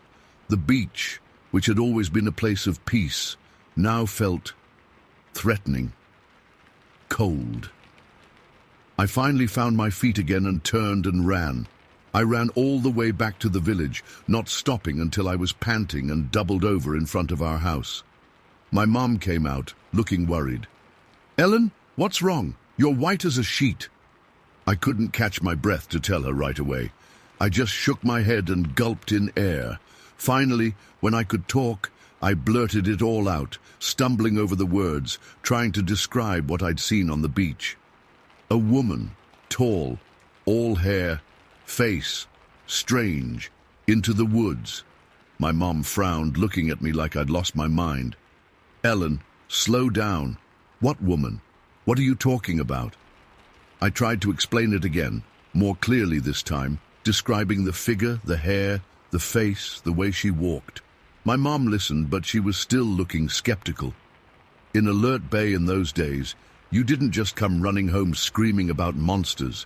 People would think you were having fever dreams or something worse. "Maybe it was just someone from another tribe," she said finally, her voice soft but doubtful. "Maybe they were wearing something unusual." "No, Mama," I insisted, shaking my head. "It wasn't clothes. It was hair, all over, and her face, it wasn't right." My dad came home from fishing then, and my mom told him what I'd said. He listened, his face serious. He was a man of few words, my dad, but he always took things seriously, especially things that bothered my mom or me. "You saw this on Whispering Sands?" he asked, looking at me hard. I nodded. "By the woods." He didn't say anything for a minute, just thought, his brow furrowed. Then he said, "Come on, we'll go have a look." I was hesitant. I didn't want to go back there, not after what I'd seen. But I knew I had to. I couldn't just leave it like that, this strange, terrifying image in my head. So we went, my dad, my mom, and me. My dad got old Mr. Williams, who lived next door, to come with us too. Mr. Williams was the oldest man in the village then, and he knew everything about the island, all the old stories and legends. We walked down to Whispering Sands. It was getting late afternoon by then, and the shadows were getting long. The wind had died down a bit, but the sky was still heavy. The beach felt different again, quieter now, but still charged. We walked to the place where I said I'd seen her, near the edge of the trees. We looked around. Nothing, just sand and rocks and driftwood. My mum gave me a look like, "See? Nothing there." But my dad, he didn't dismiss it so easily. He started walking towards the woods, scanning the ground. Mr. Williams followed him, his old eyes sharp and focused. My mum and I trailed behind, nervous. And then Mr. Williams stopped. He pointed down at the sand. "Look," he said, his voice low. We all crowded around him, and there in the soft, wet sand were footprints.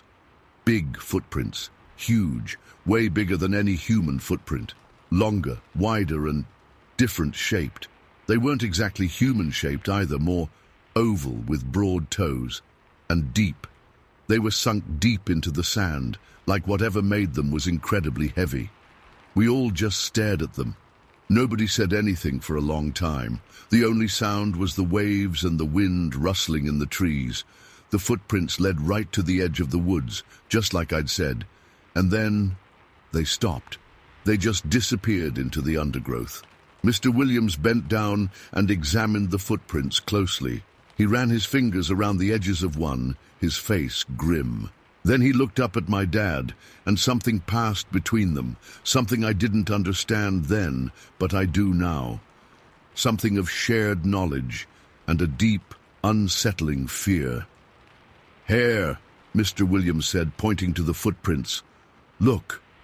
We leaned closer again, and there, pressed into the sand around the edges of the footprints, were strands of dark hair, thick, coarse hair, just like I'd described. My mom gasped. Even she, who was always the most practical, the least superstitious, she gasped and took a step back. My dad just stood there staring at the footprints, his face like stone. He looked up at the woods, his eyes narrowed, and I'll never forget the look in his eyes then. It wasn't just fear. It was something deeper. Respect, maybe. and a kind of ancient, ingrained dread. Mr. Williams started speaking then, his voice quiet but clear, telling an old story. He told us about Sasquatch. He said it was an old legend, a story from before the white man came. Sasquatch, the woman of the woods, a wild woman, covered in hair, who lived in the mountains and the forests, a creature of the old world, of the wild places. He said the old people told stories of her, warnings to stay out of the deep woods, especially alone. He said she was shy, usually, but dangerous if provoked or surprised. As Mr. Williams talked, the sun started to go down, and the beach got colder, darker. The shadows stretched out long and twisted.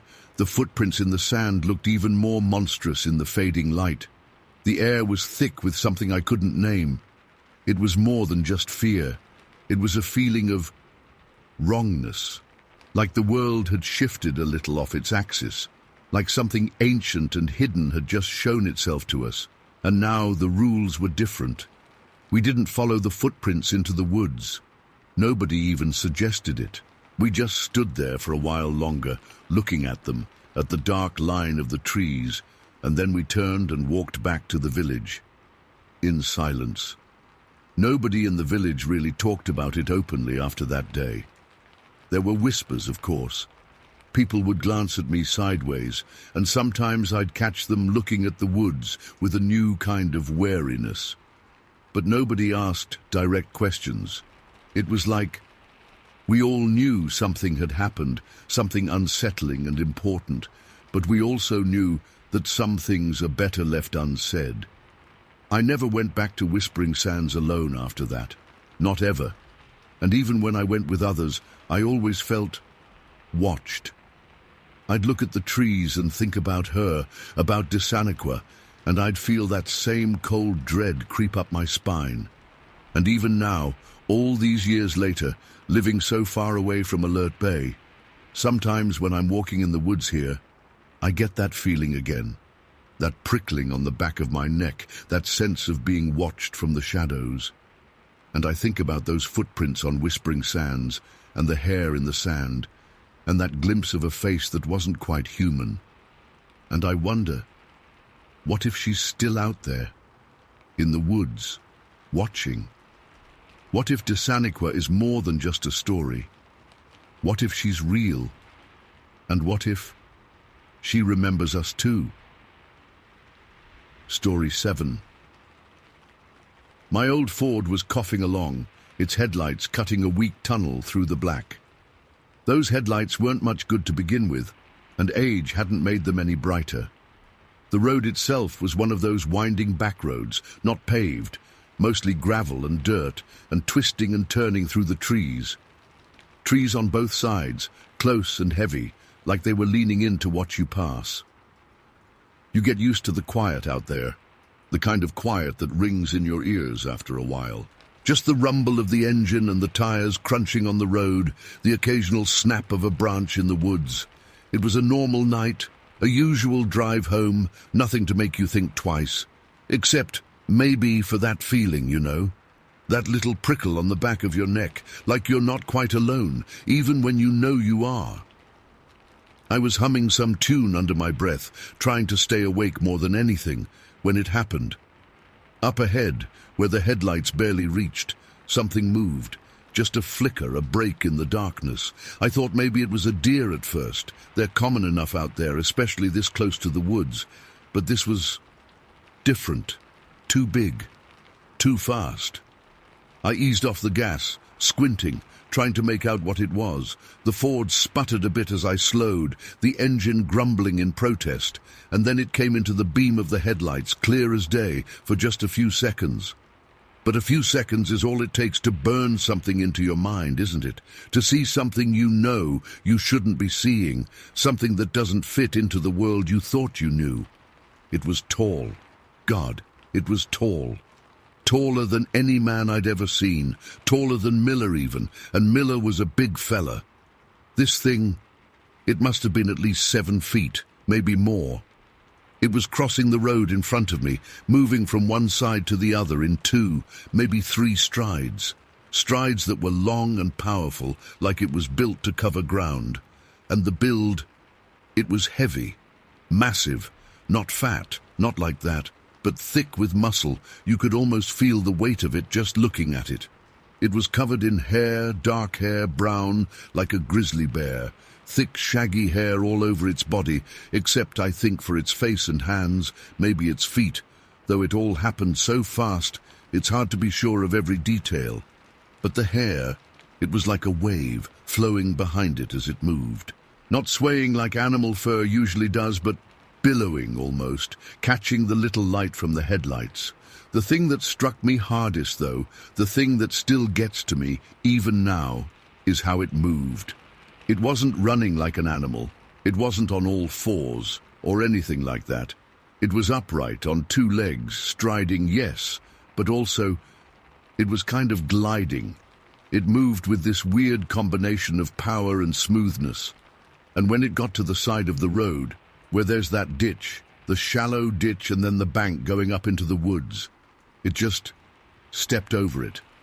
No jump, no awkward scramble, just a long stride, and it was over the ditch and up the bank and into the trees, disappearing like smoke. And the hair, again, that hair, as it stepped over the ditch, the hair on its back and shoulders, it billowed out around it, almost floating for a moment before settling again.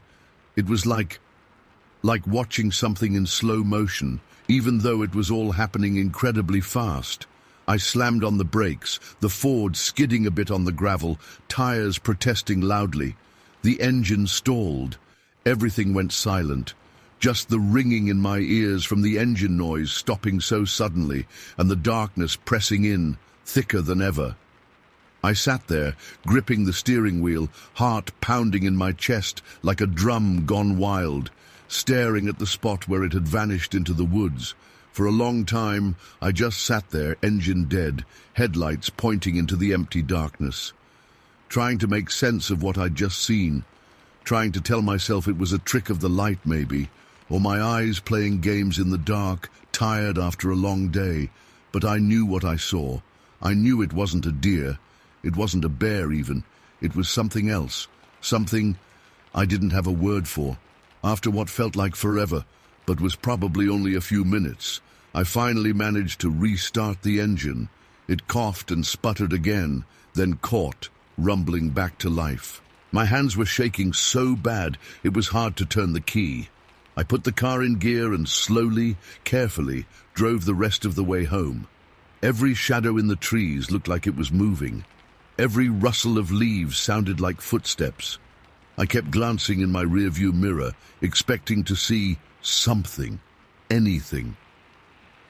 When I got back to the house, Ma was still up, knitting by the lamplight, waiting for me like she always did. She looked up when I came in, saw my face, I guess, because she put down her knitting right away and asked me what was wrong. I tried to tell her. I wanted to tell her, but the words just wouldn't come out right. How do you explain something like that? Something you can barely believe yourself, even after seeing it with your own eyes. Just tired, Ma, I said finally, rubbing my eyes. Long day at Miller's. She gave me that look she had, like she knew I wasn't telling her everything, but she didn't push it. Go get some rest, Alex, she said. You look worn out. But sleep didn't come easy that night. Every time I closed my eyes, I saw it again. That tall, dark figure moving across the road. The hair, the movement, the sheer size of it. And that feeling, that unsettling feeling that it was almost human. The next day, I went into town for supplies. Stopped by the general store like usual. Old man Hemlock was behind the counter, chewing on his pipe as always. Some of the other fellas were hanging around, swapping stories and gossip. Figured maybe talking about it would help somehow. Get it out of my head. So, I brought it up, kinda casual-like. Started talking about the drive home the night before, how dark it was, how quiet. Then I said it. Saw something last night, I said. Out on Coombs Road. I paused, let them get curious. Something big. They leaned in a bit, interested now. Old man Hemlock took his pipe out of his mouth. Big, you say? He grunted. What kind of big? I hesitated. Still didn't know how to say it right. Well, I said, it was tall, real tall, covered in hair, like a bear, but walking upright. Silence. Then a couple of chuckles. Then full-on laughter. The kind of laughter that stings a little, even if you know they don't mean to be hurtful. A bear walking upright. Billy Carter, the butcher's boy, he was laughing the loudest. "You been drinking moonshine, Alex. Bears don't walk upright." "I ain't been drinking," I said, trying to keep my voice steady. "I know what I saw." "Sure you do, Alex," someone else chimed in. "Maybe you saw a shadow, or a big dog. Out in the dark, your eyes can play tricks on you." "It wasn't a dog," I said, my voice getting a little louder now. It was like a man, but bigger and hairy, covered in hair. I swear it was 7 feet tall, easy." They just laughed harder. Old man Hemlock shook his head, relit his pipe.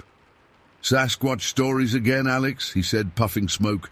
"Heard them tales before, old wives' tales, that's all they are." "Sasquatch," I repeated, the word feeling strange in my mouth. I'd heard whispers of things like that, out in the woods. Stories passed around, usually dismissed as nonsense.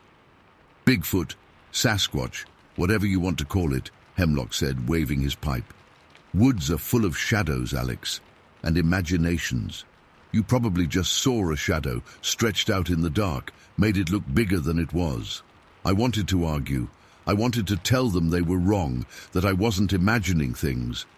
But what was the point? They wouldn't believe me. They'd just keep laughing. And maybe a part of me deep down wanted to believe them, wanted to believe it was just shadows, just my imagination playing tricks. Because the other option, the idea that what I saw was real, that was something else entirely, something that scared me more than the creature itself. So I just shrugged, tried to force a smile. "Maybe you're right," I said. "Just tired eyes, playing tricks." Joined in with their laughter even though it felt hollow, bought my supplies, and left. But inside, the doubt gnawed at me. Was I wrong? Had I imagined it? But I knew what I saw, the weight of it, the size of it, the way it moved. And that hair, that thick, dark hair, flowing behind it like a cape. No shadow could do that. No trick of the light could make something that real, that solid, that present. And then there was that other thing, something I hadn't told them, hadn't even really put into words to myself until later. The thing that bothered me the most, even more than the size or the hair or the strangeness of it all. It was what I'd almost said in town, but stopped myself, what I'd hesitated to voice, even to Ma. It looked almost human. That's what kept running through my head. Not just the size, not just the upright walking. It was something about the proportions, the way it was put together, something in the way it moved, maybe. Hard to explain even now. But it wasn't just a wild animal. It was something more, something almost like us. And that more than anything was terrifying. The idea that out there in the woods something like that existed, something massive, powerful, and almost human. It made the woods seem different somehow. Less familiar, more unknown. The dark roads, the quiet nights, they didn't feel the same anymore. There was always that thought at the back of my mind. What if it's still out there? What if it sees you too? I still drive down Coombs Road sometimes, even now, years later. It's paved now, and there are more houses scattered along it, lights flickering in the distance. But when it gets really dark, when the moon is hidden and the shadows are long, I still remember that night. I still see it in my mind's eye, and I still feel that chill, that little prickle on the back of my neck. Because even though they laughed, even though they told me it was just shadows and stories, I know what I saw. And sometimes late at night, driving through the dark, I wonder if it's still out there, watching from the trees. And I wonder what else might be out there, hidden in the shadows, just beyond the edge of what we know. And I think about that thing, and that one detail keeps coming back to me, haunting me still. It looked almost human. And that's the part that scares me the most, because if it looked almost human, then what does that make us? Story 8. Okay, so I guess I should just jump right into it. It still gets to me, even after all this time. It was back in '53, September to be exact. I was up on Vancouver Island, doing some camping, some fishing. Always loved getting out into the woods, especially then. When things were quieter, you could really feel like you were the only person for miles. I was about 20 miles or so northwest of Courtenay, near the Oyster River. Beautiful spot. Really wild back then. Not like it is now, I hear. I'd hiked in a ways, found a nice little clearing near the riverbank, set up my tent, got my gear organized. Planning on being out there for a few days, just me and nature. That first day was exactly what I was hoping for. Sun was out. River was running clear, caught a couple of decent trout. Cooked them over the fire that evening, just the crackle of the flames and the sound of the river. Peaceful, really peaceful. It was the second day, late afternoon, I guess. I'd been wandering a bit further out, exploring, trying to find a new fishing spot. There was this old logging road, barely a road anymore, more like a trail overgrown with brush, but still visible. I decided to follow it, figured it would lead somewhere interesting. The woods were thick, even for Vancouver Island. Lots of cedars and firs, real giants. Sunlight barely made it through the canopy in places, even in the middle of the day. It was starting to get that dusky feeling, even though it wasn't properly evening yet. I was heading back to camp along this old road, just kind of strolling, not really paying that much attention to anything in particular, lost in thought, enjoying the quiet. Then, in the distance, up ahead on the trail, I saw something. At first, it was just a dark shape, kind of blurry, like when you're looking at something far away and your eyes haven't quite adjusted. I just thought, oh, must be another camper. Figured maybe someone else had found this old logging road and was heading the same way. So, I called out, just a casual, hey there. Figured I'd say hello, maybe see if they were having any luck fishing or if they knew a good spot I hadn't found yet. But there was no answer. Just silence. The woods were quiet to begin with. Just the usual rustling of leaves and birds chirping, but after I called out, it felt even quieter, if that makes sense. Like everything stopped for a second, listening. I kept walking, getting closer to the shape. It was still kind of indistinct, but as I got closer it started to look wrong. It was tall, that much I could see even from a distance, taller than any man I'd ever seen. And it was dark. Not just dark clothes dark, but like a deep absorbing kind of dark, like it was sucking in the light around it. My mind was still trying to catch up, still trying to make it something normal. Maybe it was someone carrying a big pack. But even that didn't feel right. The shape was too solid, and it wasn't moving, just standing there in the middle of the trail. I called out again, louder this time. Hello? Anybody there? Still nothing, just that heavy, silent woods. My pace had slowed by now. I wasn't exactly scared yet, more uneasy. Curious, maybe, but definitely uneasy. Something just felt off. I got closer and closer, and the shape started to resolve itself, and that's when my stomach started to clench up. It wasn't a person. It wasn't even shaped like a person. Not exactly. It was tall, yeah, unbelievably tall, and broad, massive. It was covered in something dark, like fur, thick, matted, dark fur. My brain was screaming at me, trying to make sense of it, but nothing made sense. This wasn't a bear. I'd seen bears in the woods before. This was different. Completely different. For one thing, it was standing upright, completely upright, like a man, but not. As I got maybe 20, maybe 30 feet away, it turned its head, slowly, and that's when I saw its face, or what I guess was its face. It was dark, shadowed by the trees, but I could see features. Heavy brow, flat nose, wide mouth maybe.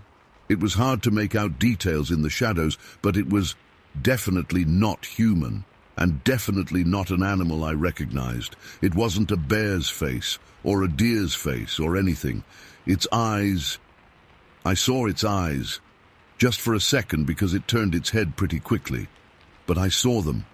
They were dark, deep, dark, and... I don't know how to describe it, like they were looking right through me. Not like an animal looks at you, wondering if you're food or a threat. This was different. This felt intelligent and cold, really cold.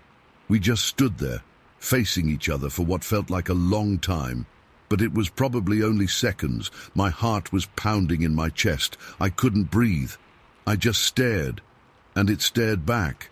And then, just as suddenly as it had turned to look at me, it turned away again, facing back down the trail the way it had been before. And then it just walked, not ran, not hurried, just walked, straight into the woods, off the trail.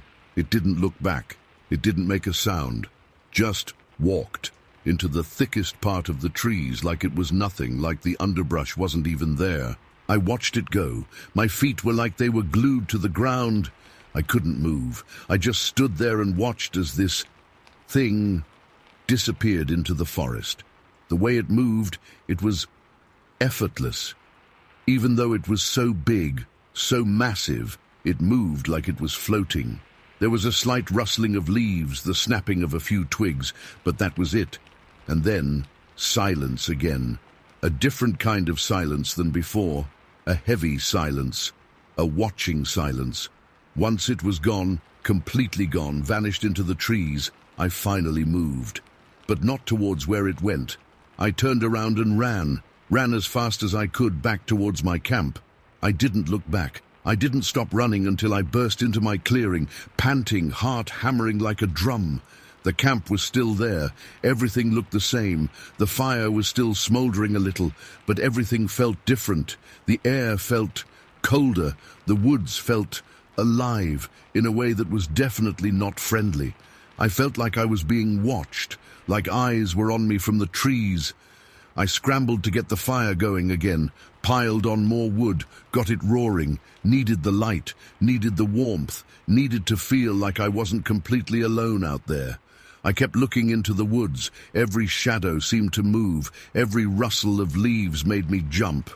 I couldn't shake the image of that thing out of my head. Its size, the dark fur, the way it moved, those eyes, everything about it was wrong. Just fundamentally wrong. It didn't belong there. It didn't belong anywhere as far as I knew. I tried to convince myself I'd seen a bear, a really big bear, standing on its hind legs. But it wasn't a bear. I knew bears, grew up around bears. This was something else, something primordial. That's the only word I can think of, like something out of a time before people. I stayed up all night, feeding the fire, listening to every sound. Every snap of a twig, every hoot of an owl made me tense up. I kept expecting to see those dark eyes staring at me from the edge of the trees. But nothing happened. Nothing else came out of the woods. Just the sounds of the night, amplified by my fear. As soon as it was light enough the next morning, I packed up. Fast. Didn't even bother fishing, just broke camp, threw everything in my pack and hiked out. I didn't run this time, but I walked fast. Didn't stop until I reached my car. And even then, I felt like I was being watched. Felt it all the way back to town. I've never been back to that spot, never wanted to. For years I didn't talk about it. People would have thought I was crazy, made it up, drank too much campfire whiskey. But I know what I saw. I know it was real. I felt it. I saw it. And it scared me in a way nothing ever has before or since. Sometimes late at night I still think about it. Wonder what it was. Wonder if it's still out there, in those woods, deep in the Vancouver Island wilderness, just watching, waiting. I don't know what it wanted, what it was doing, or even what it was. But I know I'll never forget it. Never forget those eyes in the shadows. Never forget the feeling of utter primal dread that washed over me when I saw that thing, and I still get chills thinking about it now, like it was yesterday, just standing there, and then gone, just gone. into the silent woods. And that's it. That's all I know. Story 9. It's still hard to talk about, even after all these years. People online share all kinds of weird stuff, right? So, maybe getting this out will help, I don't know. Just feels like I need to say it somewhere. This happened back in '54, near Souk, Vancouver Island. I was young, full of beans, thinking I knew everything. Me and my wife Sarah, we were always up for an adventure. We loved hiking, especially places off the beaten path. We weren't exactly locals, but Sarah's family had a small cabin near East Souk Park, and we used to spend chunks of time there exploring. This particular day, we decided to go further than usual, towards the Esquimalt Lagoon area. It was beautiful country, rugged, dense forests, and that wild west coast feel to it that just gets in your bones. We were following a game trail mostly, not a marked path, pushing through salal and ferns. The air was damp, smelled of pine and wet earth, you know that smell. It was one of those overcast days, the kind where the light is flat and everything looks a little muted, but somehow also more intense at the same time, if that makes sense. We were walking for maybe a couple of hours, maybe more, deeper into the woods than we'd ever gone before. We were just talking, laughing, the usual stuff, enjoying the quiet of the forest. Then we stumbled upon this area that looked different. It was like the trees thinned out a bit and the undergrowth was sparser. There was a small clearing, more like a patch where less things grew, and right in the middle of it, sticking out of the ground, was this thing. At first we thought it was a root, a really weirdly shaped root, but as we got closer, it didn't look like wood. It was bone, and not just any bone, it was massive, partially buried in the dirt, this huge pale thing jutting out. We stopped dead in our tracks. I mean, we'd seen animal bones in the woods before, deer, maybe even bear, but nothing like this. It was thick, thicker than my thigh, and long, maybe 2 feet of it was visible above the ground. The shape, that's what really threw us. It was rounded at one end, and then it seemed to narrow down and curve, and the texture, it was bone, all right, that dry, chalky feel, but heavy, solid, like rock almost. Curiosity got the better of me, of course. I started digging around it with my hands. The soil was loose there, almost sandy, like someone had disturbed it before. Sarah was hesitant. She kept saying maybe we should just leave it alone, that it was probably nothing. But I was hooked. I had to see what it was. I dug more, carefully, brushing away the dirt. As more of it got exposed, the shape became clearer. It looked like a leg, or part of a leg, and at the end of it, where it narrowed and curved, there were these things, stubs almost, like where toes would be, but enormous toes. This wasn't like anything we'd ever seen. It was like a giant human foot bone, but grotesque, distorted, and just huge. My heart started pounding. I stood back, looked at Sarah. Her face was pale. "What is that?" she whispered, her voice barely audible. I didn't know what to say. I just kept looking at it, this monstrous bone sticking out of the earth. It was unsettling. More than unsettling. It was deeply, viscerally wrong. We spent a good hour there, just digging and looking, trying to figure it out. We cleared away more dirt around it, enough to see a significant portion of it. It was definitely a leg bone, tibia maybe, or fibula, but impossibly thick and long. And that foot part, the proportions were all wrong.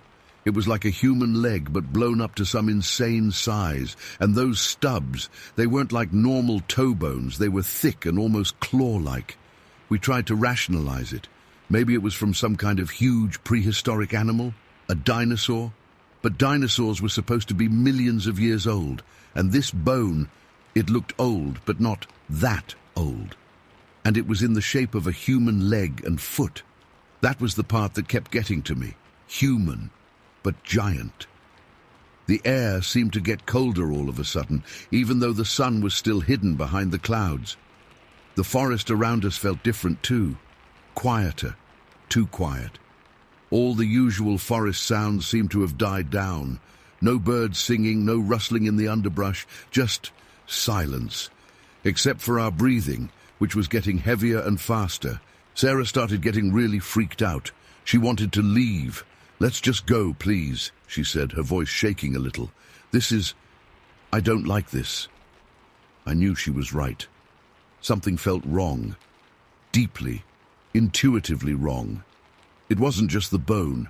It was the atmosphere, the silence, the way the woods had closed in around us. But I still couldn't just leave it. I wanted to understand. I wanted to know what this thing was. "Just a little longer," I said, more to myself than to her. I knelt down again and started brushing dirt away from another part of the bone, further up the leg. And then I saw it. Something else. A different bone. Smaller, but still huge compared to a human bone. This one was rounder, more like a knuckle, or an ankle bone maybe. And it was connected to the first bone somehow, underneath the dirt. That's when the really bad feeling hit me, like a wave of cold dread washing over me. This wasn't just one bone, it was part of something bigger, much bigger, and the way they were connected, the shape of them, it was starting to look like a skeleton, a giant skeleton, buried right there, under our feet. I stood up again, quickly this time. I didn't want to dig anymore. I didn't want to see anymore. The curiosity was gone, replaced by a raw, primal fear.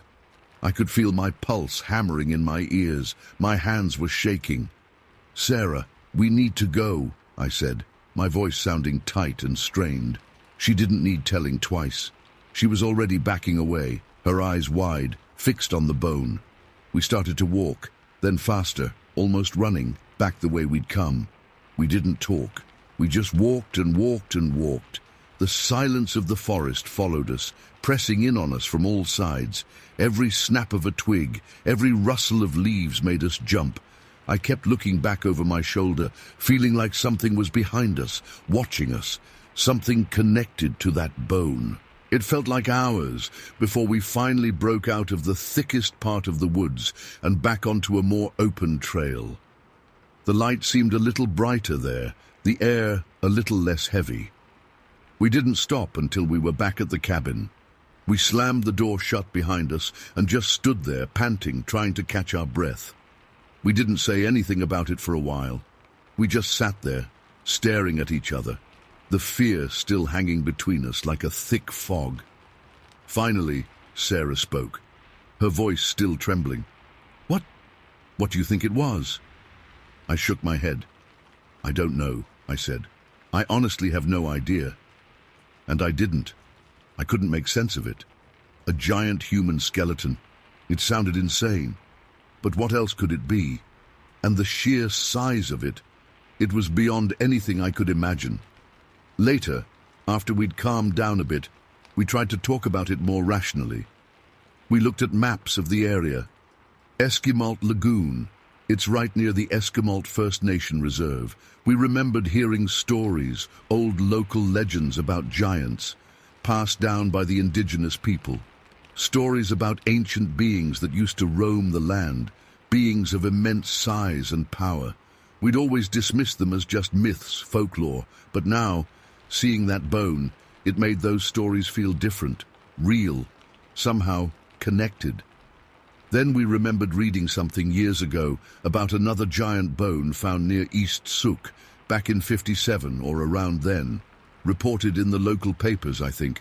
Someone digging foundations for a building, and they unearthed this massive leg bone. They said it was supposed to be from a Sasquatch, proof of the creature's existence. 15 feet tall, they estimated the creature must have been.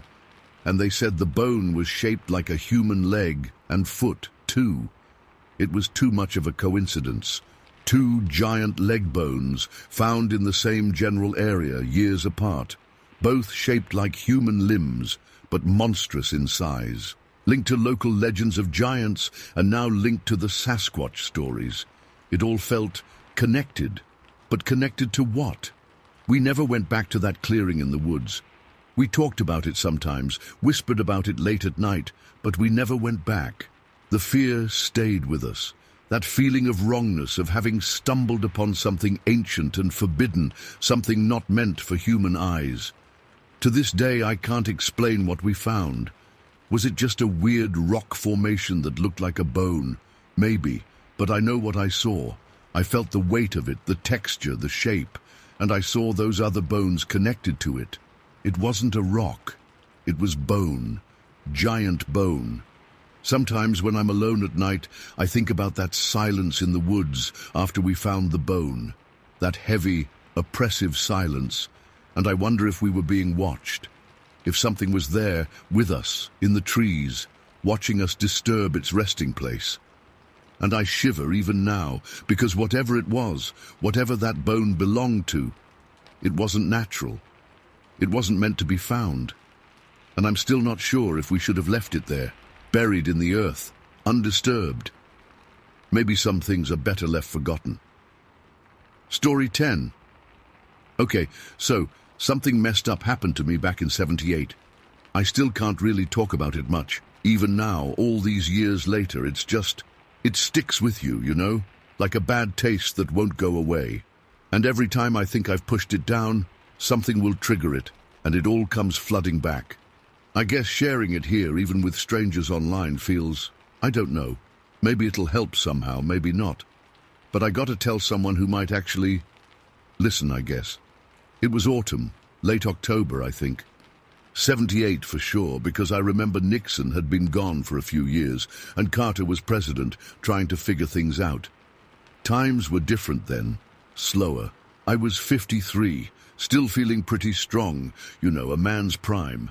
Lived in West Virginia my whole life. This was back when Braxton County, yeah, that area, was still called Braxton. Now they call it Blackwood. Sounds creepier, right? Maybe it fits better now after what happened. Anyway, my in-laws, they'd just bought this little farm, just outside of Burnsville. Actually, hold on, they renamed Burnsville too, didn't they? Oak Haven now. Seems like they were trying to erase the old names after everything started happening, maybe. I don't know. But back then it was Burnsville. Small place, quiet, woods all around, mostly Oil Creek woods, thick, dark woods, the kind you can get lost in if you ain't careful. I'm a hunter, always have been. Good hunter. Know the woods like the back of my hand, usually. Been tracking deer and squirrels and the occasional black bear since I was a kid. So naturally, when my in-laws got this farm, I figured I'd be doing some hunting there. They were happy about it too. More meat for the table was always welcome back then. And frankly, being out in the woods, especially those woods, it was always a good way to clear my head. Life felt simpler out there. Just you, the trees, and the animals. So I'm out there on this farm my in-laws bought. Oil Creek woods, thick, dense, autumn leaves were all turning those deep reds and yellows, some already falling and crunching underfoot. Crisp air, you know how it gets in the mountains that time of year.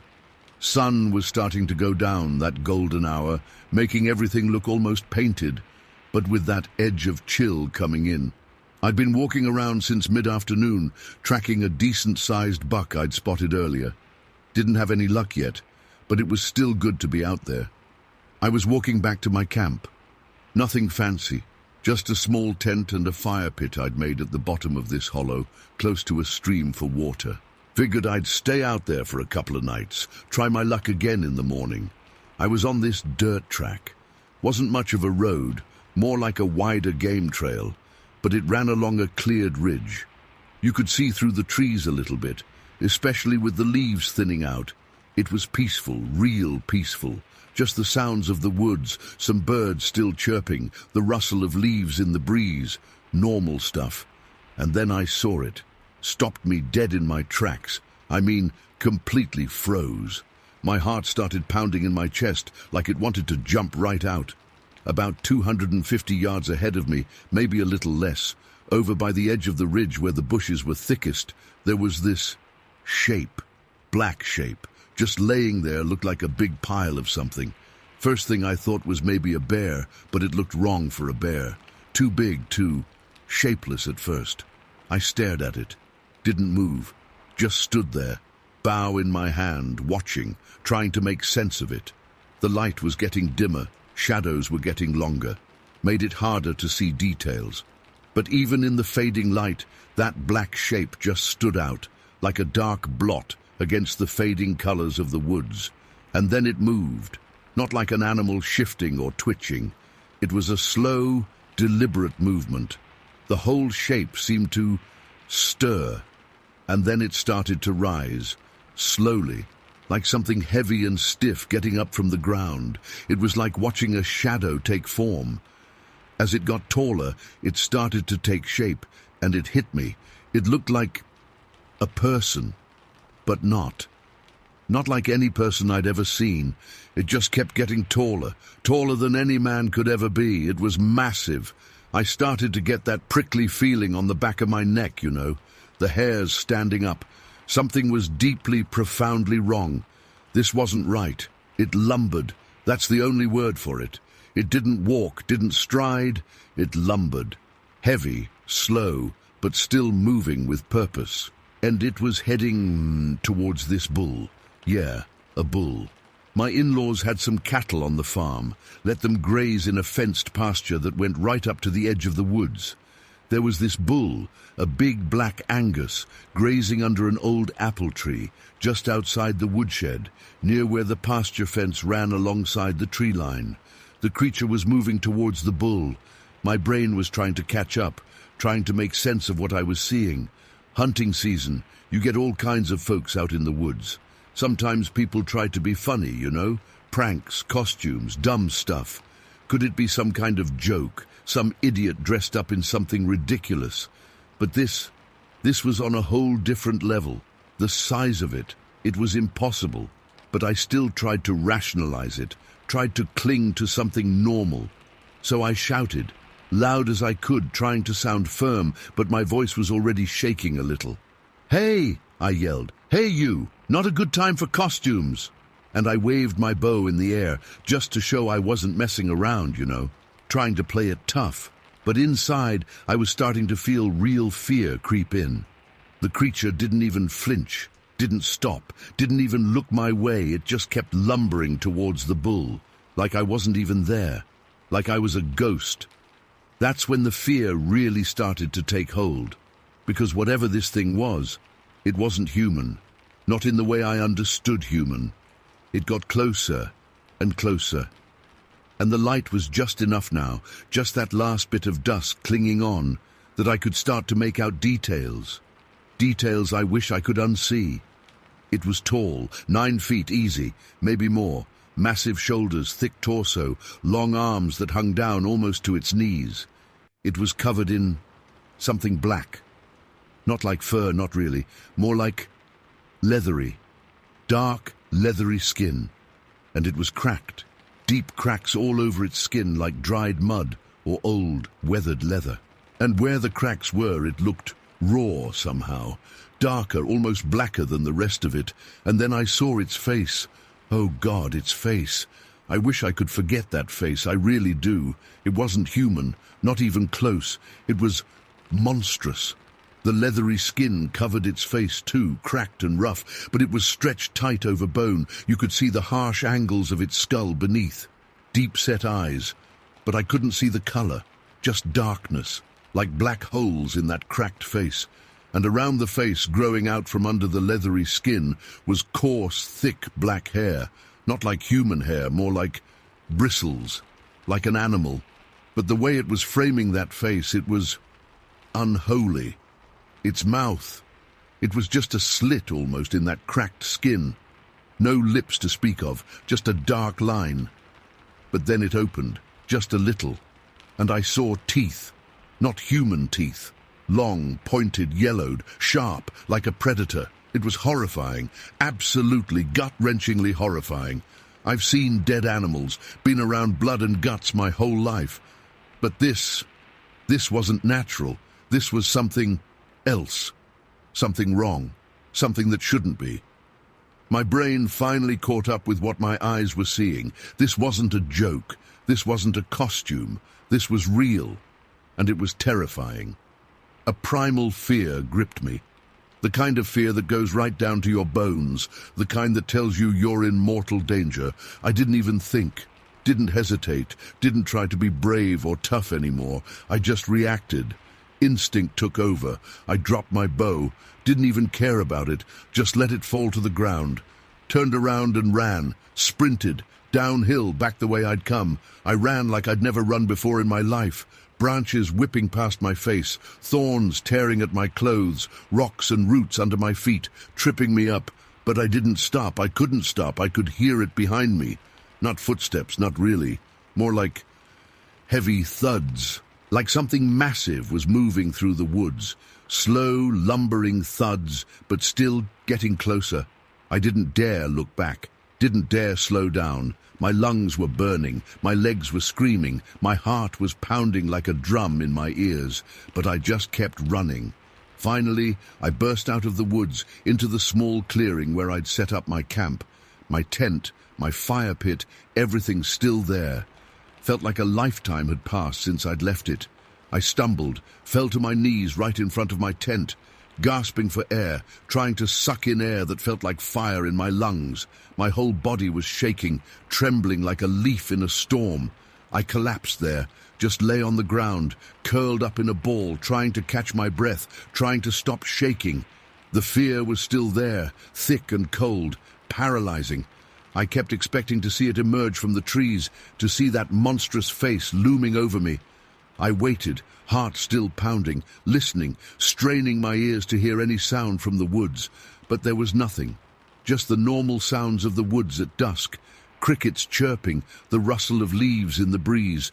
No heavy thuds, no sign of it. It was like it had vanished, like it had never been there at all. I stayed there for a long time, long after dark fell, long after the woods went completely silent except for the night sounds. I couldn't bring myself to move, couldn't bring myself to go back into the woods, not even to get my bow, couldn't even think about it. Eventually, when I thought my legs would work again, I dragged myself into my tent. Didn't even light a fire, just huddled in my sleeping bag, shivering, still terrified. I lay there staring into the darkness, listening to every little sound, convinced it was still out there, watching me, waiting. I didn't sleep, not a wink, just lay there, eyes wide open, until the first hint of dawn started to lighten the sky. As soon as it was light enough to see, I scrambled out of the tent, packed up my few things, and got the hell out of there. Left everything else behind. Bow, camp gear, everything. Didn't care, just needed to get away. Walked all the way back to my in-laws' house. Didn't stop, didn't look back, just walked. When I got there, they could see something was wrong right away. I looked like I'd seen a ghost, I guess. And I had, in a way. I tried to tell them, tried to explain what I'd seen, but the words just wouldn't come out right. It sounded crazy, even to me. A 9-foot monster in the woods.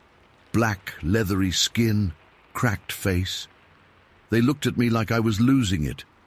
Maybe they thought I'd been drinking or something, even though I hadn't touched a drop. I didn't push it, just said I'd had a bad scare, seen something that spooked me good, and I wasn't going back to those woods, ever. They didn't understand, but they saw I was serious. And shaken to the core, I never went back to hunt in those woods. Not ever. Never went back to that farm again either. Couldn't. Just the thought of those woods. It made my skin crawl. I still see that face sometimes in my dreams. That cracked, leathery face, those dark eyes. People can say what they want about it being the woods, the shadows, my imagination running wild. But I know what I saw. I saw it with my own eyes. And it wasn't human. It wasn't animal. It was something else. And you know what? Ever since that day, every time I go into the woods, anywhere, doesn't matter where, I carry a handgun. Always. Even just for a walk in the woods behind my house. Never used to, never felt the need, but after what happened in Blackwood County back in '78, well, let's just say I'm not taking any chances anymore. Some things you can't explain. Some things you just live through, and they change you, forever. And that thing in the woods, it changed me. I know what I saw. And I know I never want to see it again. Never. And I still have no idea what it was, what it wanted, or why it was even there. Just gone now, I guess. But the fear is still with me. Always will be. And that's the honest truth of it. Story 11. Okay, so this is probably gonna sound crazy, but I need to tell someone about this, even if it's just into the void of the internet. It still messes with me, even after all these years, and I never really talked about it much outside of family. It happened back in 2006, June, I think. It was a really warm evening, the kind where the air hangs heavy and sticky, even as the sun starts to go down. I was living in Meadow Creek back then, out in Jackson County, West Virginia. Cute little town, quiet. We had this beagle, Barnaby, sweetest dog, but boy, could he get into trouble following his nose. Anyway, that evening, Barnaby was out in the backyard, just sniffing around like he always did. We lived right at the edge of town, backing right up to the woods. Pretty much just hills and trees and all that West Virginia stuff. I was inside doing dishes or something when I heard him barking. Just his usual playful barks, chasing squirrels or whatever. Didn't think anything of it. But then he went quiet. Too quiet. I went to the back door and called for him. "Barnaby, here, boy." Nothing. Called again, louder, still nothing. Started to get that little knot of worry in my stomach. Barnaby usually comes running when you call. I went out onto the porch and listened. Everything was just still. The crickets hadn't really started up yet, and the birds had quieted down. Just this heavy, still quiet. And then I heard it. Rustling in the woods. Not Barnaby's rustling, you know. This was deeper, heavier, like something bigger moving around in the underbrush. I stood there for a minute, listening. Called Barnaby again, my voice a little sharper now. Still nothing but the rustling getting further up the hill. Then it hit me. Rabbits. Barnaby loved chasing rabbits. There were always tons of them out in the fields behind our house, and sometimes he'd chase them right into the edge of the woods.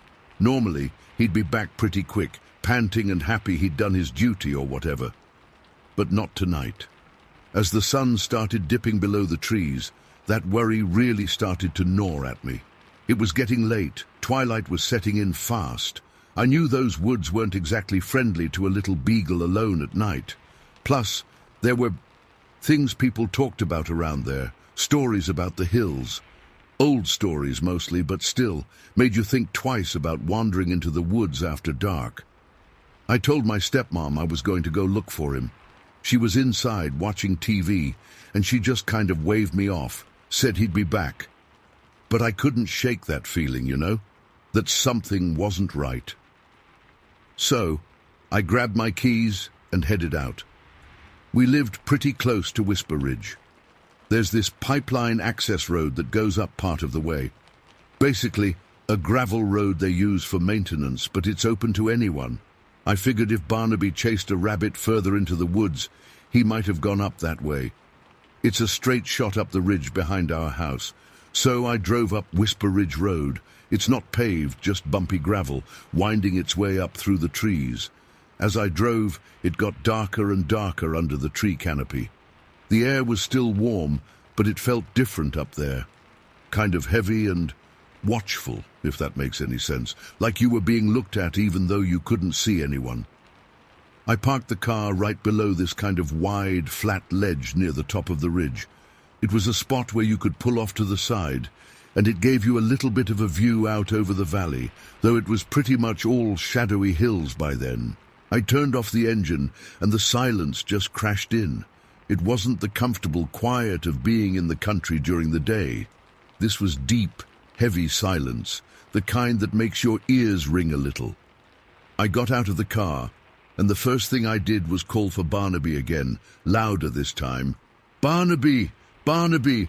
Come here, boy!" My voice echoed a little in the stillness. Nothing, just the trees and the gathering dark. I stood there for a minute, listening, trying to pierce through the gloom. I was looking up the hill towards the ridge crest, where the woods were thickest, and that's when I heard it. Crashing, brush breaking, branches snapping, like something big, really big, was moving through the woods, and it was coming down the hill, fast, towards me. My heart started to pound in my chest. I stood frozen, listening to the crashing getting closer. It was too heavy to be a deer, definitely not a rabbit. It sounded like, I don't even know, like a bear maybe, but moving way too fast, way too aggressively. Then it happened. Whatever it was, it reached the ledge above me. I was parked below this sort of rocky outcrop, maybe 10, 15 feet higher up, and suddenly something emerged onto that ledge. At first I couldn't really make it out. It was getting properly dark now, but there was still a little bit of light left in the sky, enough to see shapes against the trees. And what I saw on that ledge, it was white, stark white, just this pale shape against the darker woods. It was humanoid. That's the only word for it. It was like a person, but wrong. It was standing upright, kind of hunched over slightly, but definitely tall, maybe my height or a little taller, and it was just white, completely, shockingly white, like bleached bone white. It wasn't fully in the open. The ledge kind of blocked off the lower half of it. I could only see from about its waist upwards. But even what I could see, it was enough to freeze me solid. It wasn't wearing anything, it just was white, skin or whatever it was, just reflecting whatever little light was left. It was standing there, perfectly still, for what felt like forever, but was probably only a few seconds, just watching me. I couldn't see any features, no face that I could make out in the dim light, just this white shape. Then it made a noise. At first it was low, deep, guttural almost, like a growl, but from something bigger than anything I'd ever heard growl before. It started low, rumbling in its chest, if it had a chest, and then it started to rise. The growl deepened, got louder, and started to change. It morphed. It went from that deep rumble to a scream. But not like any scream I've ever heard, not human. It was high-pitched, piercing, but still with that guttural edge to it. It was ear-splitting, like nails on a chalkboard times 1,000, but mixed with something primal and terrifying.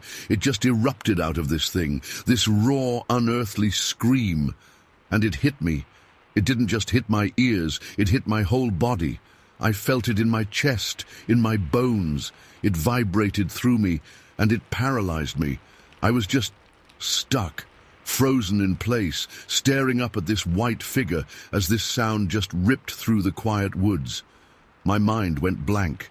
Pure, unadulterated terror. I couldn't move, couldn't breathe, couldn't even scream myself. Then instinct kicked in. Survival. Something just snapped in me, and I knew I had to get away. I scrambled back towards the car, tripping over my own feet, not even taking my eyes off that thing on the ledge. It was still there, partly obscured by the rock, maybe 30, 40 yards away, just standing. As I fumbled for the car door handle, I saw it move. It didn't move towards me, it just retreated, melted back into the undergrowth on the hillside above the ledge, just vanished. 1 second it was there, the next gone. The crashing brush sound faded away with it, leaving only the echoing scream ringing in my ears. I got the car door open and practically threw myself inside. Fumbled with the keys, my hands shaking so badly I could barely get them in the ignition. My heart was hammering against my ribs, my breath coming in ragged gasps. I could still hear that scream in my head, replaying over and over. I twisted the key. Nothing. The engine just turned over and over. Click, click, click. Oh God, please start. I tried again. Still nothing. My mind was screaming at me. Get out of here! Get out of here! I was about to try again, pump the gas pedal or something, when I glanced back up towards the ridge crest. Just a quick glance. And it was there again. It was standing at the very top of the ridge now, silhouetted against the last sliver of light in the sky. Fully visible now, not hidden by the ledge. Still that stark white color, but now it looked taller somehow, or maybe just more imposing, standing up there against the skyline. It was looking right at me. I know it was.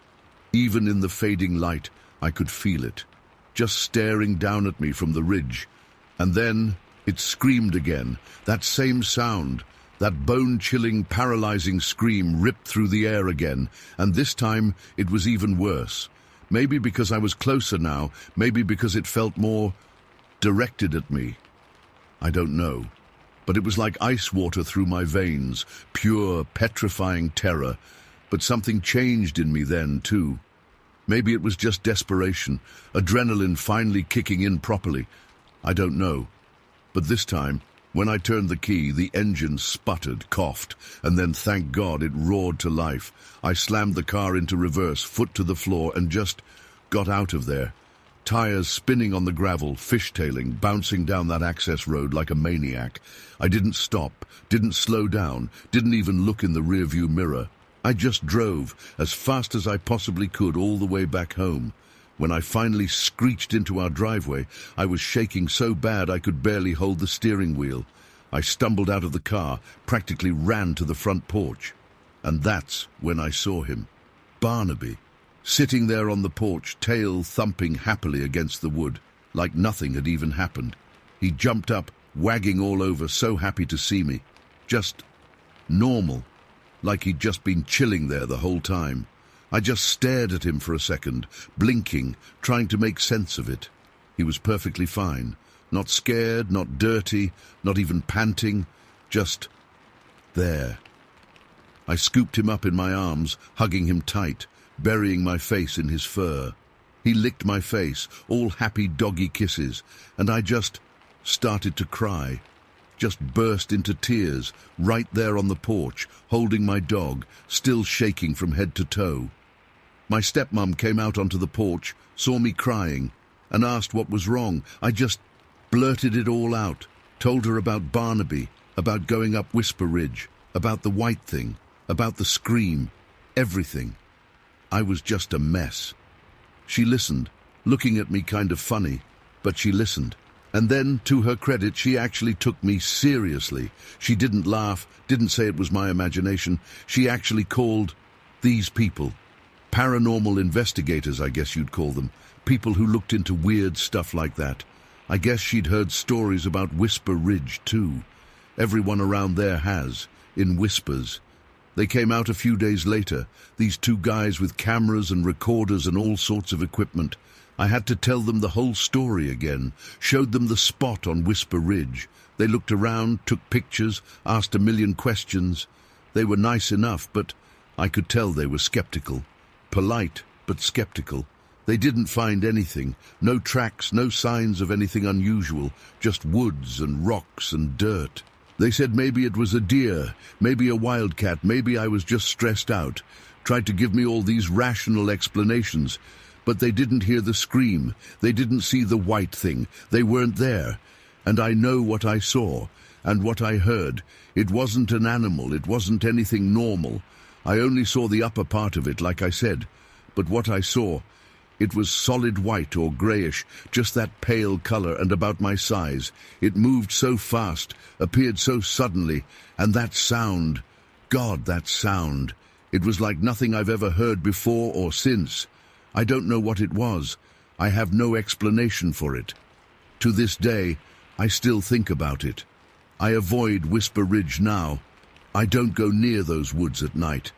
Barnaby lived a long, happy life after that, never chased rabbits into the woods again, at least not that far. But that scream, and that white shape on the ridge, it's burned into my memory. Sometimes when it's really quiet at night, I still think I can hear it just faintly, on the edge of hearing. And I don't know. It makes you wonder what else is out there, in the woods, in the dark hills. Things we can't explain, things we don't want to understand. It just happened, and that was it. No answers, no explanations, just that night, and that scream, and the white thing on the hill. And honestly, that's sometimes the scariest part. Just not knowing. Story 12. Okay, So this happened back in 2000, when I guess I was 28. Feels like a lifetime ago and yesterday at the same time, you know? I still can't shake it off, no matter how much I try to tell myself it was just something else, something I didn't understand. But deep down, I know what I saw, and it wasn't normal, not even close. We lived in Willow Bend back then, a small town in Jackson County, West Virginia. They changed the name to Shadow Creek County later, which is kinda creepy when you think about it now, looking back. Me and my dad, Chuck, we were hunters. Always have been. It's just in our blood, I guess. Every fall, we'd be out in the woods. It was just what we did. Bonded us, you know. He taught me everything. This particular day was perfect for it. Crisp fall air, leaves were turning, that smell of damp earth and dying leaves hanging in the air. You know the smell. It's alive, but with a hint of the end coming too. We decided to go out to our usual spot in the woods. Pretty dense area, not too far from town, but far enough to feel like you were out in the middle of nowhere. We had these tree stands set up, good spots we'd used for years. We went out around noon, planning to sit out there till dusk, hoping to bag a deer. We hiked in, talking about the usual stuff, work, the game last night, whatever was on our minds. Got to our stands and climbed up. Mine was on one side of this kind of sloping hill, and Dad's was on the other, just over the ridge. We could barely see each other through the trees, which was the point. You want to be alone out there, just you and the woods, you know. I settled in, got comfortable, loaded my rifle. Golden Eagle scope, I remember that clear as day. It was one of my prized possessions back then. I loved that scope. Anyway, sat there, quiet. The woods were pretty still that day, which was actually unusual. Sometimes they're noisy with squirrels and birds and stuff, but this day it was hushed, almost too quiet. Time just kind of dragged on. That's hunting sometimes, you know, long stretches of nothing, just waiting. I started getting a little bored, restless. Shifted around in my stand, scanned the woods again and again through my scope. Nothing, just trees, leaves, the ground. Then I heard it, rustling, not like squirrels, heavier, like something bigger moving through the leaves. My senses went on full alert instantly. Heart started to pick up a little. This could be it. This could be deer. I held my breath, scanned in the direction of the sound, and then they stepped out. 3 of them. Deer. A doe and 2 smaller ones, yearlings maybe. Nice size. They were moving slow, nibbling at stuff on the ground, totally relaxed. My hand tightened a little on my rifle, but I wasn't going to take a doe with fawns. Not me. I just watched them, enjoying the sight of them in the woods. It was peaceful for a second, just nature doing its thing. But then something else came out of the trees, following the deer. And it wasn't a deer, not even close. It was, Jesus Christ, I still have trouble even saying it, even in my own head after all this time. It was a figure, tall as hell. I'm talking 7 feet easy, maybe taller. Humanoid shape, but not human, not at all. My scope was on it before I even realized I was moving. My eye locked onto it, magnified, right there in front of me, and everything just froze. I went completely still. I think I even stopped breathing for a second there. It was covered in hair. Dark, matted-looking hair. Like an animal. Everywhere except its face. Its face was pale, almost greyish in the dim light under the trees, and bare. No hair on its face, just this pale skin and features. Horrible features. It had a nose, but sunken in, like someone had taken a chunk out of the middle of its face. Just gone. 2 nostrils, just holes almost, and this pit where a nose should have been. And its eyes, they were reddish-brown, and they just stared, dead ahead. Unfocused but staring, like it was looking at something far away, even though it was right there. And its teeth. Jesus, its teeth. They were yellowish, flat, not like human teeth at all, like grinding teeth. And they were visible even with its mouth closed. They just stuck out from under its lip, flat, yellow, and just wrong. The whole thing was built thick, stocky, not muscular, not like a bodybuilder, but just solid, heavy. It moved slowly, deliberately, not like it was sneaking, but like it just moved like that, purposefully. And the smell. I could smell it, even up in my tree stand, probably 15 feet in the air. A stench, foul, like rotten meat, but mixed with something else. Something earthy, musky, like wet dog, but 10 times worse. It hit me, even through the cool air, and made my stomach churn. I was just stuck, paralyzed. Fear, yeah, massive fear, like I'd never felt before. But also curiosity? Morbid curiosity, maybe. I couldn't look away. My finger was on the trigger of my rifle. Yeah, but I couldn't pull it. Couldn't even think about pulling it. I was just watching it. The deer, they didn't even seem to notice it at first. Just kept nibbling. Like this thing was part of the woods somehow. Invisible to them in a way it wasn't to me. But then one of the younger deer, the yearling, lifted its head, stared right at the figure, and it froze, stiff as a board. The doe and the other yearling looked up too, and they all just stopped moving, staring at this creature.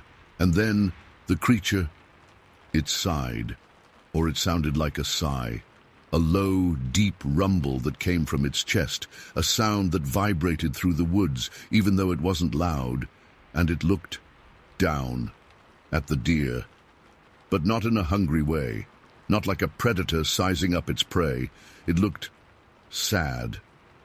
Yeah, I know how crazy that sounds. Sad. But that's the only word for it. Its posture, the way it held its head, the slump of its shoulders. Even its eyes, those reddish-brown eyes, they looked melancholy, downcast. And that threw me, completely threw me. It wasn't aggressive. It wasn't lunging. It wasn't snarling.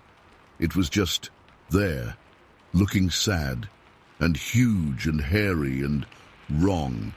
Hesitation kicked in, big time. I had my rifle trained on it. I could have taken a shot, clean shot right through its chest, but something stopped me. Something deep down inside me just refused. I couldn't do it. So stupidly, maybe, I yelled, loud as I could, breaking the silence of the woods like a gunshot itself. Hey! Hey, you! The creature flinched, startled like. Its head snapped up and those reddish-brown eyes, they locked onto my tree stand, or at least in my direction. I don't know if it could actually see me up there, hidden in the branches, but it definitely heard me. I yelled again, my voice shaking now even to my own ears. If you're human, stop right there and take off that mask, or I swear to God, I'll shoot. Mask. That's what my brain tried to latch onto. Mask. Like it was some guy in a suit playing a prank. Mask. It was the only way my brain could even try to make sense of what I was seeing. Anything but what it actually was. The creature just glared. Not a human glare, not anger, just a blank, cold stare. And it started to growl, low, deep, from its chest again, a rumbling, guttural growl that vibrated in the air, in my bones. It wasn't loud, but it was terrifying, primal, and then fear solidified, completely solidified. The hesitation, the confusion, the weird pity I felt a second ago, it all vanished, replaced by pure, unadulterated terror. This wasn't human. This wasn't a joke. This was something else. My finger tightened harder on the trigger, ready to fire, ready to defend myself, ready to shoot whatever the hell this thing was. But then it pivoted, just turned, quick, unexpected, and it bolted, uphill, away from the deer, away from me, straight uphill, right over the ridge, right in the direction of my dad's tree stand. It moved fast, unbelievably fast for something that big and stocky. It crashed through the underbrush, snapping branches, leaves flying. It was gone, out of sight in seconds, swallowed by the trees. I was left there, in my tree stand, shaking, heart hammering in my chest, hands trembling so bad I could barely hold my rifle steady. The deer, they just stood there, frozen for a second. Then they bolted too, scattered in the opposite direction. leaving me alone in the suddenly silent woods. Silence, except for my own ragged breathing and the pounding of my heart. I didn't know what to do, couldn't think straight. Just sat there for what felt like forever, trying to calm down, trying to make sense of what I'd just seen, trying to tell myself it was a bear. No, too tall, too humanoid. A person in a suit. No.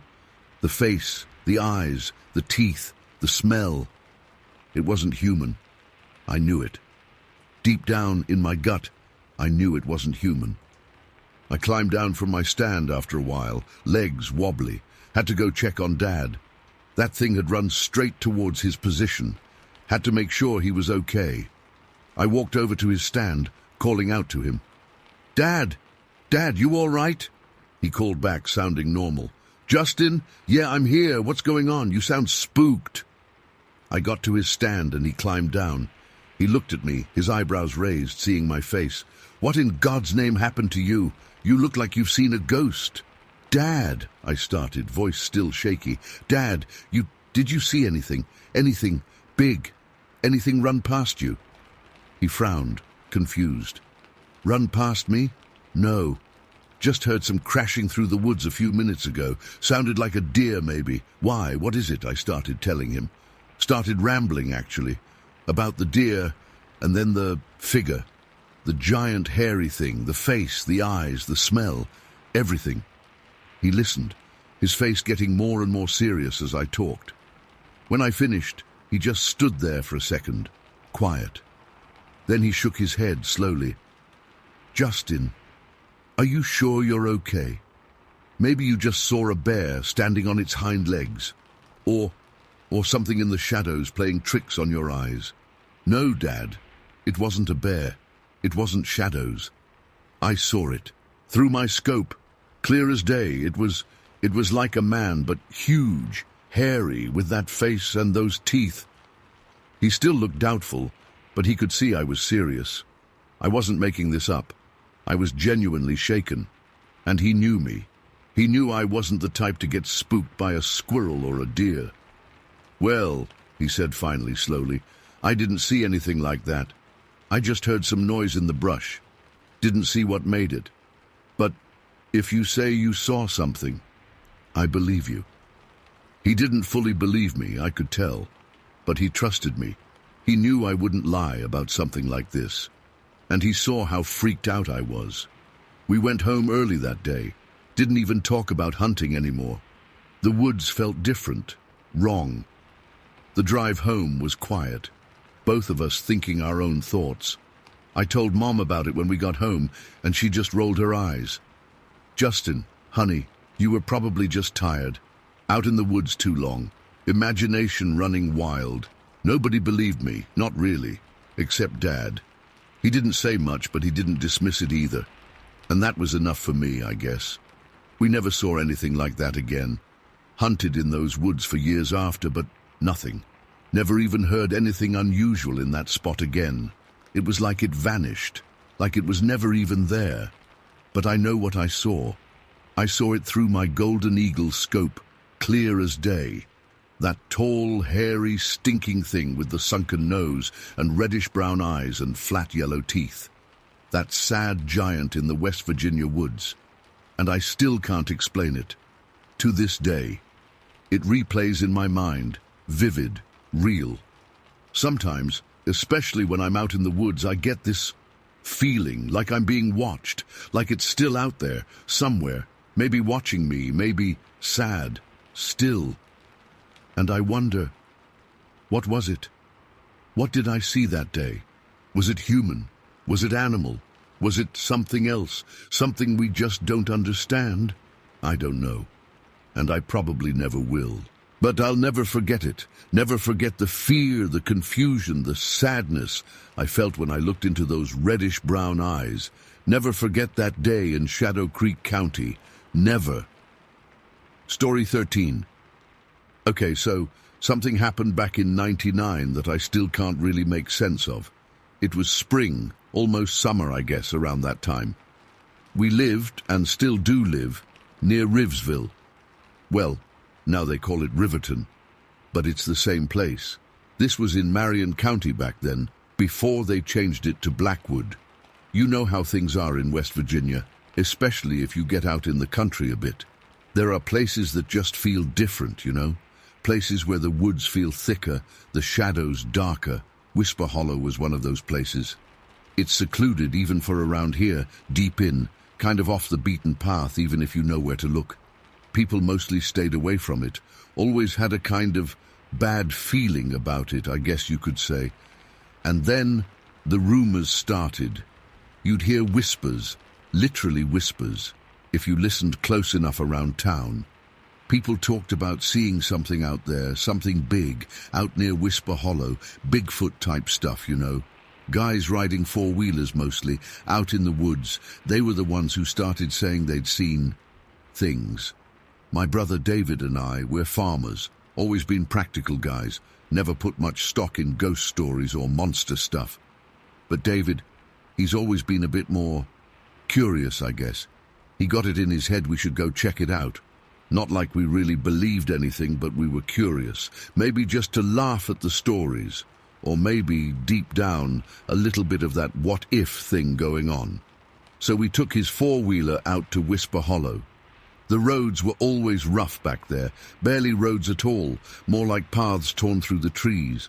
The four-wheeler was the only thing that would make it, really. We went out to the second field, that's what they called it. Nobody farmed that part anymore. It was like the woods were trying to take it back, vines and brush growing wild, like the field itself was cursed. We sat there for hours.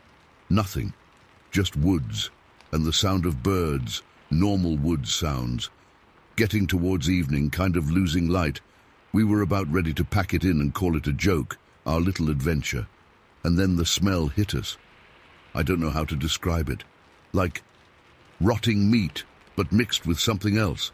Something musky, animalistic, but putrid at the same time. Just thick and heavy in the air, made your stomach turn.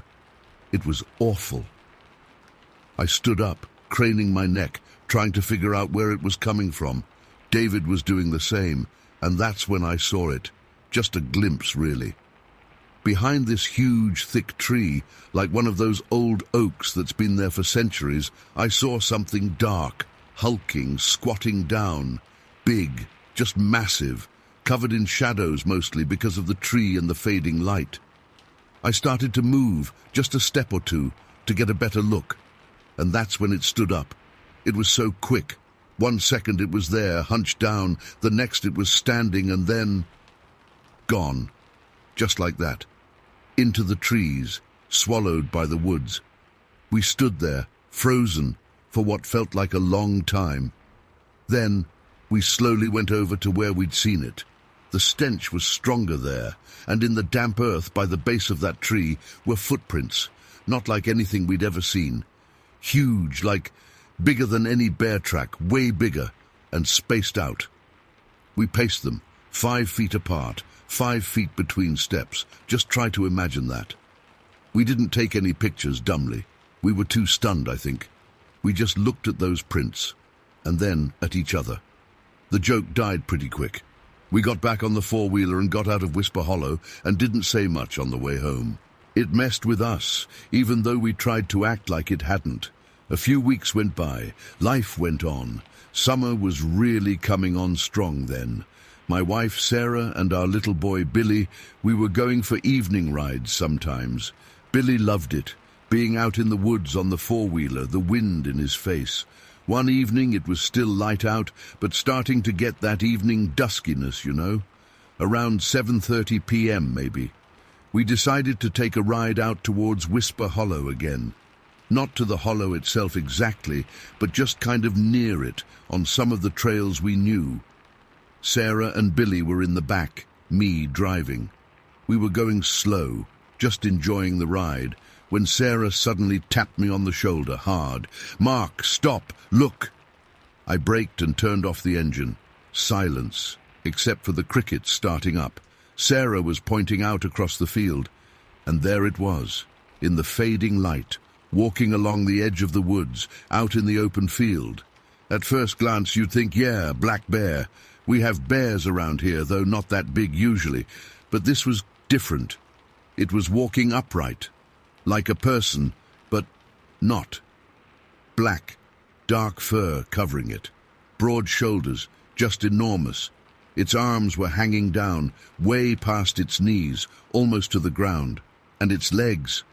That's the part that really freaked Sarah out, and me too when I really looked. They looked separated, like not quite solid, like you could almost see through them or around them somehow. It's hard to explain, like they weren't completely there. We just sat there staring. It stopped walking too, and just stood there, maybe 100 yards away, looking right at us.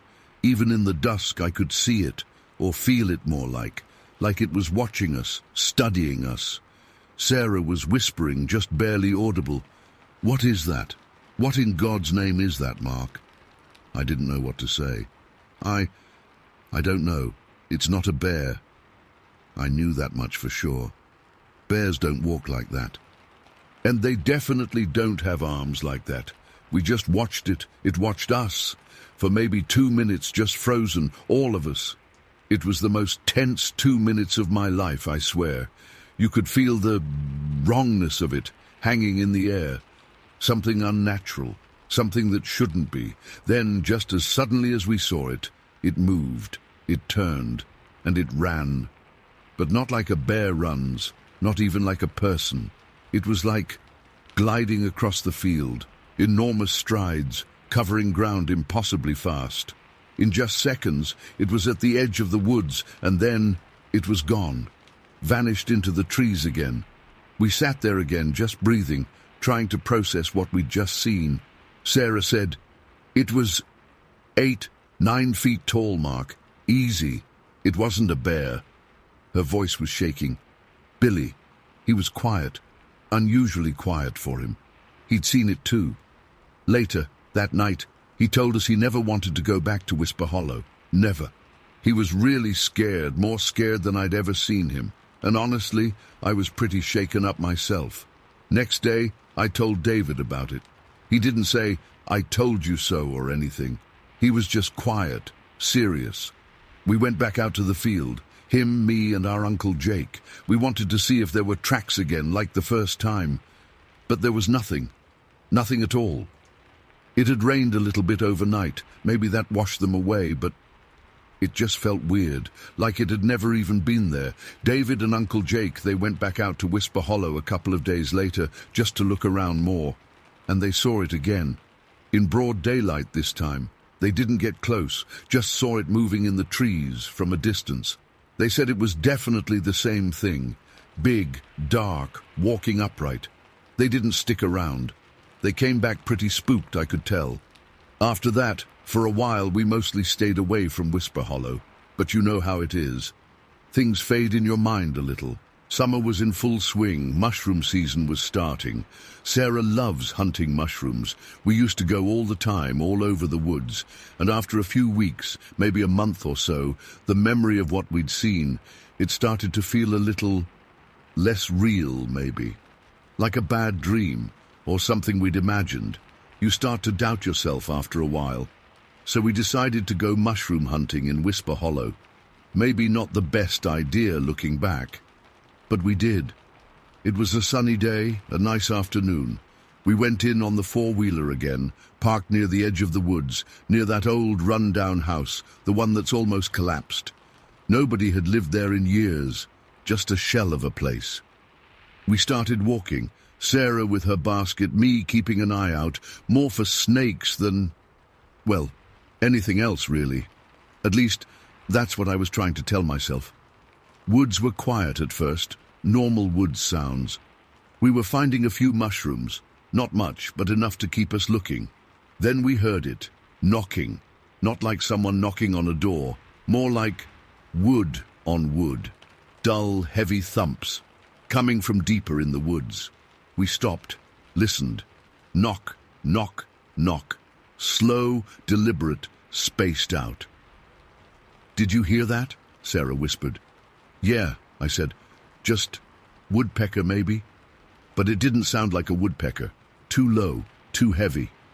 We started walking again, a little faster, trying to ignore it. but the knocking kept going. Knock, knock, knock, like it was following us, or we were walking towards it. It got a little louder, closer maybe. Then it started up closer, like just on the edge of the woods, near that old house. Knock, knock, knock. Now it was louder, more insistent. And it didn't sound like wood anymore somehow. It sounded hollow, like hitting something big and empty. We stopped again. Now Sarah was getting nervous, I could tell. "Mark, what is that sound?" "I don't know, honey. Maybe some kids messing around? Playing in the woods?" I didn't believe it myself as I said it. There weren't kids out here. Nobody came to Whisper Hollow. We started to turn around, to go back to the four-wheeler, and that's when we heard the screams. It wasn't human. I know that for sure. I've heard people scream, animals scream, but this was different. High-pitched, piercing, ear-splitting, like nails on a chalkboard, amplified 1,000 times, but with pain in it, pure agony and anger. It was terrifying. It came from right near that old house, seemed like right next to it, or even inside it. The first scream, it just ripped through the air, made us jump and freeze. Then another one, even louder, even more chilling. And then another and another, coming one after another in rapid succession, like something was in terrible pain or in a rage. Sarah grabbed my arm, digging her fingers in hard. "Mark, let's go, now. Let's just get out of here." Her eyes were wide, terrified. I didn't need telling twice. Whatever that sound was, whatever was making it, I wanted no part of it. We started running, back towards the four-wheeler. The screams kept going, getting louder, it seemed like, more frantic. And the knocking, the heavy thumps, they started up again too, mixed in with the screaming now. It was like a chorus of something unholy. We scrambled back to the four-wheeler, fumbling with the keys, my hands shaking so bad I could barely get them in the ignition. The screams were getting closer, it sounded like.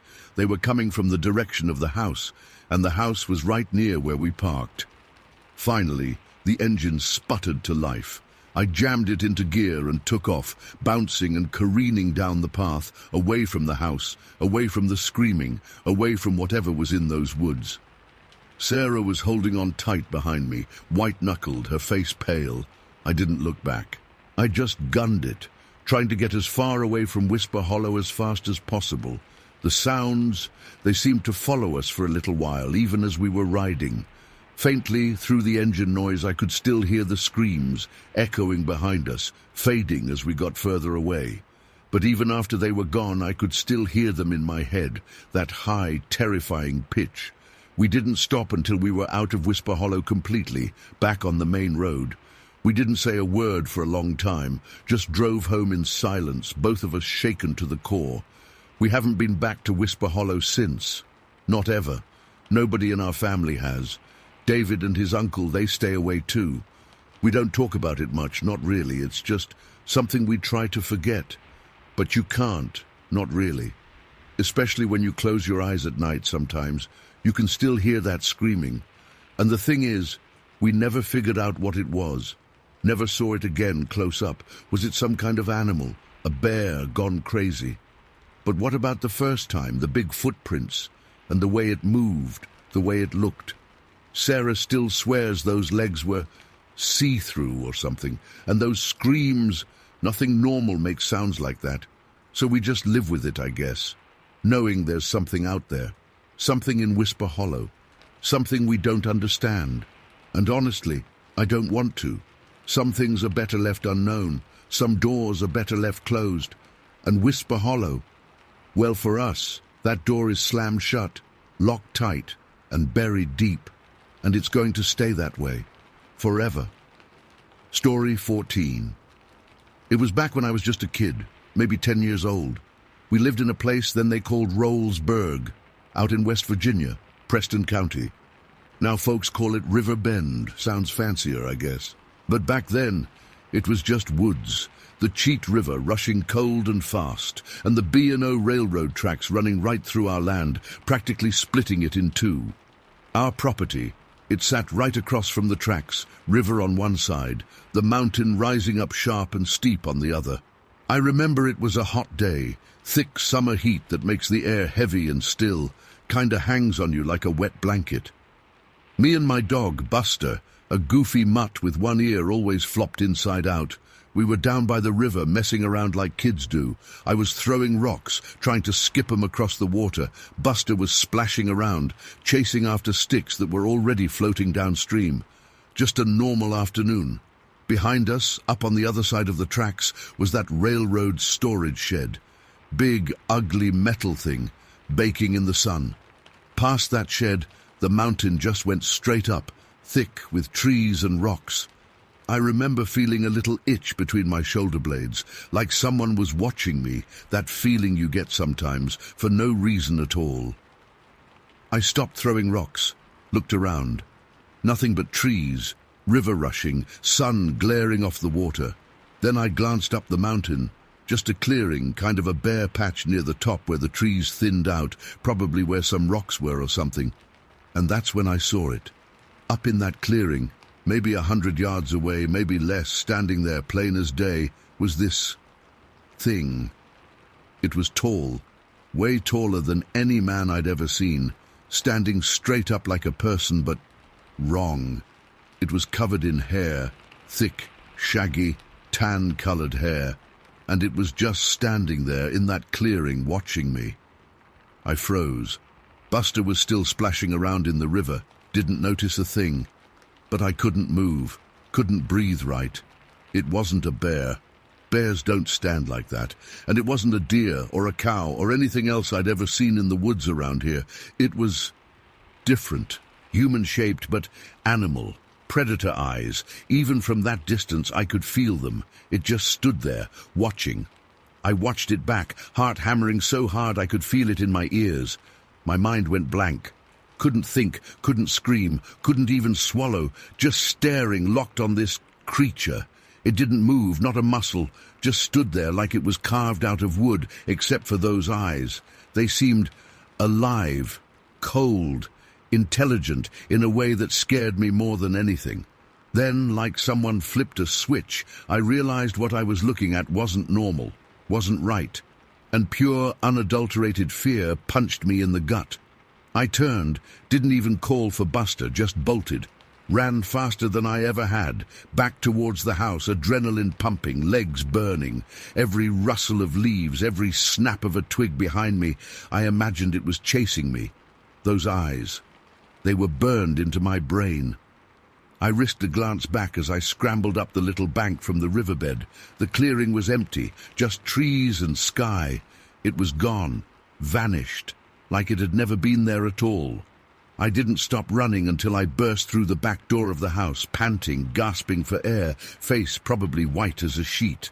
Mum was in the kitchen getting supper ready. She looked at me, startled. "Ethan, what in the world? You look like you've seen a ghost."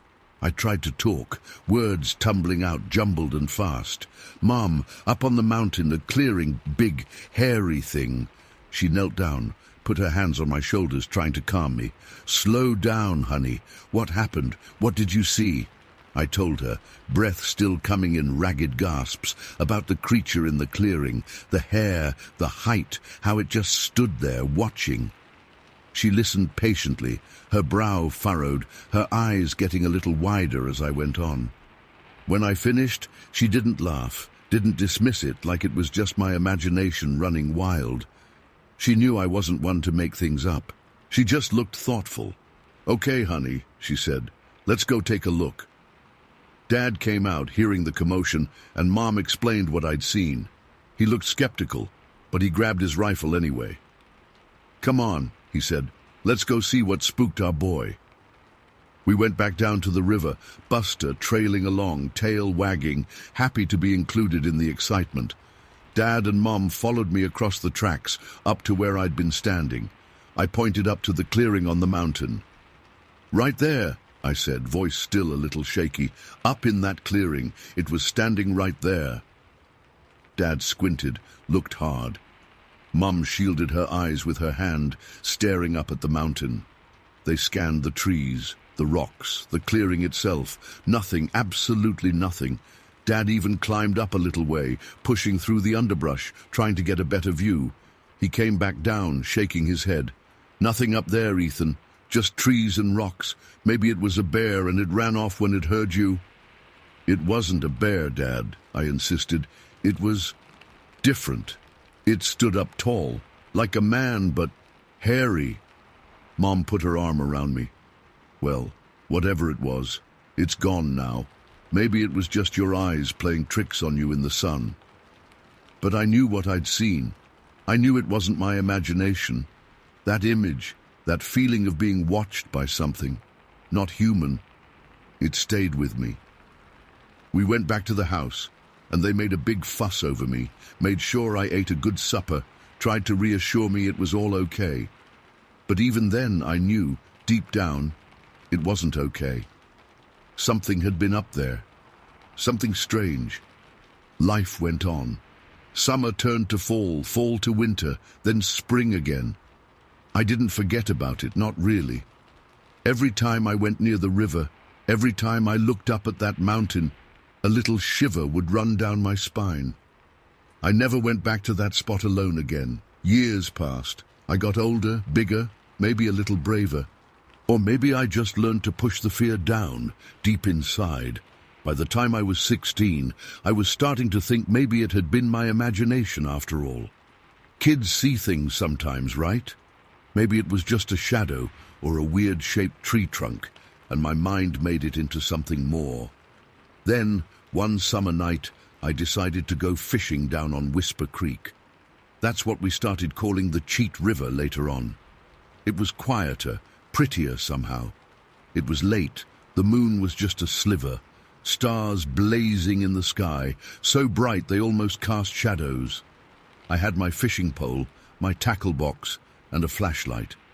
I found a good spot down by the creek, cast my line out, leaned back against a tree trunk, just enjoying the quiet. The only sounds were the creek gurgling over the rocks, crickets chirping, and the rustle of leaves in the breeze. Peaceful, calm, for a while anyway. Then I heard it, a sound from up on the mountain again.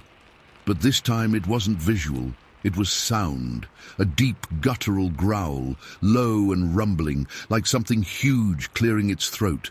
Animalistic but different, deeper than a bear, rougher than a wolf. It made the hair on my arms stand up. I froze again, just like I had when I was 10, heart hammering, listening. The growl faded, and I told myself it was probably just a bear. Bears growl, right? Lots of bears in these mountains. Yeah, just a bear. I tried to convince myself, but my gut was twisting with a cold dread that had nothing to do with bears. It was the same feeling I'd had years before, staring up at that clearing, that same wrongness. Then the sound came again, louder this time, closer, and it wasn't just a growl anymore. It was a roar, but not like any roar I'd ever heard from any animal in any zoo or on TV or anywhere. This was primal, feral, a sound of pure rage, of raw power. It shook me to my core. My blood turned to ice. This wasn't a bear. This was something else. Something ancient. Something that shouldn't exist. My flashlight beam wavered, shaking in my hand as I pointed it up towards the mountain. Nothing but darkness, the black silhouettes of trees against the starlit sky. The roaring started up again, closer still, and this time it wasn't coming from up the mountain anymore. It was moving, moving along the side of the mountain, moving behind me. Panic flared. This time I didn't just run, I scrambled, fumbled for my tackle box, dropped my fishing pole, just grabbed my flashlight and turned, shining it wildly behind me up the slope. The roar was right there, just beyond the trees, so close I could feel it vibrating in my chest. Then it screamed, not a roar anymore, a scream, but not human, definitely not human. It was like a mix between a howl and a shriek, high-pitched and deafening, full of pain and rage and something else I couldn't even name. It ripped through the night, tore through my eardrums, sent shivers down my spine that were colder than ice water. I didn't wait to see what made that sound, didn't wait to think. just ran, flashed the light in front of me as I stumbled and clawed my way back towards the path, towards home. The scream echoed behind me, still ringing in my ears, even as I put as much distance as I could between me and whatever it was. I didn't stop running until I was back at the house, heart hammering, lungs burning, soaked in sweat despite the cool night air. I slammed the door behind me, locked it, leaned against it, gasping for breath, listening for any sound from outside. Nothing, just the normal night noises. Crickets, breeze in the trees, silence from the mountain. I stayed up the rest of the night, huddled in the living room, too terrified to sleep. Every shadow in the corners of the room seemed to move. Every creak of the house sounded like footsteps. Every rustle of leaves outside like something approaching. The next day, I told my family what happened. They were concerned, of course. Dad went out to the creek, looked around, found my fishing pole still lying there, but nothing else. No tracks, no sign of anything unusual. He chalked it up to a mountain lion, maybe. Said I must have startled it, and that's what made it scream. But mountain lions don't scream like that, I knew that much. And I knew it wasn't a mountain lion. It was the same thing I'd seen years ago, or something connected to it. After that night, things got weirder. Not for me, directly, but I started hearing things. Whispers, rumors from other folks around River Bend, about things in the woods, strange sightings, strange sounds. Two of my friends, Mike and Danny, they swore they saw something out by near a cabin. It's called Hiker's Rest now, up in the mountains. Said they were hiking and they saw this huge, hairy, ape-like man moving through the trees. Said it was way bigger than a bear and it walked upright. They were terrified, ran all the way back to town, didn't go hiking again for months. Then there was my brother Mark and his buddy Tom. They were out rabbit hunting along Whisper Creek, down near where the old mill used to be. They had their beagle hounds with them, good rabbit dogs, always eager to chase anything that moved. Mark said the dogs were on a rabbit trail, baying like crazy, then suddenly just stopped. Silence. Mark and Tom called and called, whistled for them, but the dogs wouldn't come back. They started to get worried, figured maybe the dogs got lost or caught in a trap, so they went crashing into the thickets trying to find them. No sign of the dogs, no rabbit, nothing. They gave up after a while, figured the dogs would come back eventually. When they got back to the house, the beagles were there, back in their pens. But they were acting strange, shivering, cowering in the corners of the pens, tails tucked between their legs, whimpering. These were hunting dogs, brave as could be, never scared of anything in the woods, but they were terrified. Mark said they wouldn't even look at him or Tom, just kept trembling and hiding. They'd clearly seen or smelled something that had scared them out of their minds. After that, the stories started adding up. Little things, whispers really. People hearing strange noises in the woods at night. Hikers seeing fleeting glimpses of something large and hairy moving in the trees. Fishermen feeling like they were being watched from the shadows. It was like the woods around River Bend were haunted, but not by ghosts, by something else, something wild, something unknown, something that didn't belong but was there anyway. And me, I never forgot what I saw, what I heard. To this day, when I go back home, when I walk near Whisper Creek, when I look up at those mountains, I still feel that fear. That cold, primal dread. I still see those eyes in my mind, that tall, hairy figure in the clearing, and I still hear that scream echoing in the night. And I know, deep down, whatever it was, whatever it is, it's still out there, watching, waiting, and I have absolutely no idea what it was. Story 15. It was late, really late. Almost pitch black outside, even with the moon trying its best behind the clouds. We were driving down some back road. Honestly, I couldn't even tell you exactly where it was now, all these years later.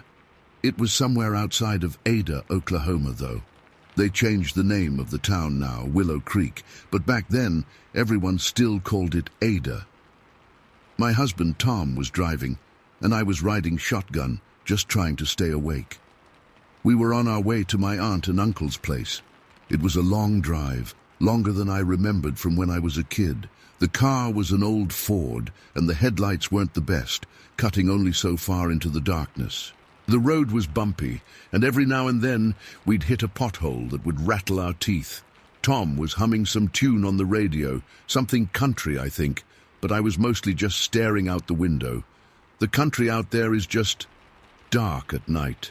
Real dark. Like if you turned off the headlights, you wouldn't see your hand in front of your face dark. Trees just lined both sides of the road, real thick and close together, like they were leaning in over you. It felt closed in, you know, not in a comforting way, more like watched. I was probably half asleep, to be honest. The drone of the engine, the bumps in the road, it all just lulled you. Then something caught my eye. On my side of the car, the passenger side, something moved in the edge of the headlights. It wasn't an animal like a deer or a dog. It was big and dark. Just a shadow at first, moving fast across the edge of the road. My eyes snapped wide open. I sat up straight in my seat, leaning forward, trying to see what it was. And then it was there, right in the beam of the headlights, crossing the road. It was Jesus, it's hard to even describe. It was tall, really tall. Taller than any man I'd ever seen, taller than Tom, and Tom was a big guy. It was shadowy, like it was made of darkness itself, but you could see it had a shape, a humanish shape, but all wrong. It was walking upright on two legs, but it wasn't walking like a person. It was more like striding or maybe even loping. Long strides, like it was covering ground fast. And it was hairy, completely covered in dark hair, thick and matted looking. Not like fur exactly, more like coarse, thick hair. And the arms, God, the arms were long. They were swinging, really swinging, way out to the sides as it moved across the road. Like a gorilla almost, but no, not like a gorilla either. Something different, something wrong. It was in the headlights for maybe just a second, maybe two, but it felt like longer. I just stared, my breath catching in my throat. It was crossing from the woods on one side of the road to the woods on the other. Thick woods, just black masses of trees and underbrush right up to the edge of the road. And then bam! This thing just comes out of it, crosses in front of us, and then poof, it's gone into the woods on the other side. Just like that. It happened so fast, so incredibly fast.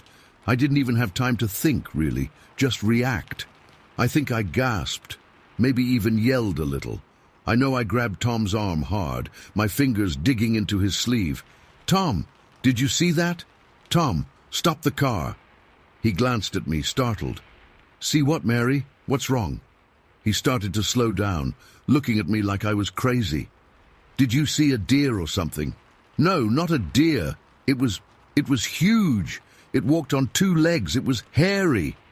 I was practically sputtering, trying to get the words out. My heart was pounding in my chest like a drum solo. Tom frowned, looking back at the road behind us. "Mary, I didn't see anything. Are you sure you're okay? Maybe you're just tired, you know, it's late." He patted my hand on his arm, like you'd pat a kid who'd had a bad dream. "Maybe you just imagined it. Imagined it. Imagined it. I knew what I saw. I might have been tired, but I wasn't hallucinating. This was real. I knew it was real. I could still see it in my mind, so clear. The darkness of it, the size of it, the way it moved. It was burned into my memory in that split second it was there. "Tom, I know what I saw. It was right there, in front of the car.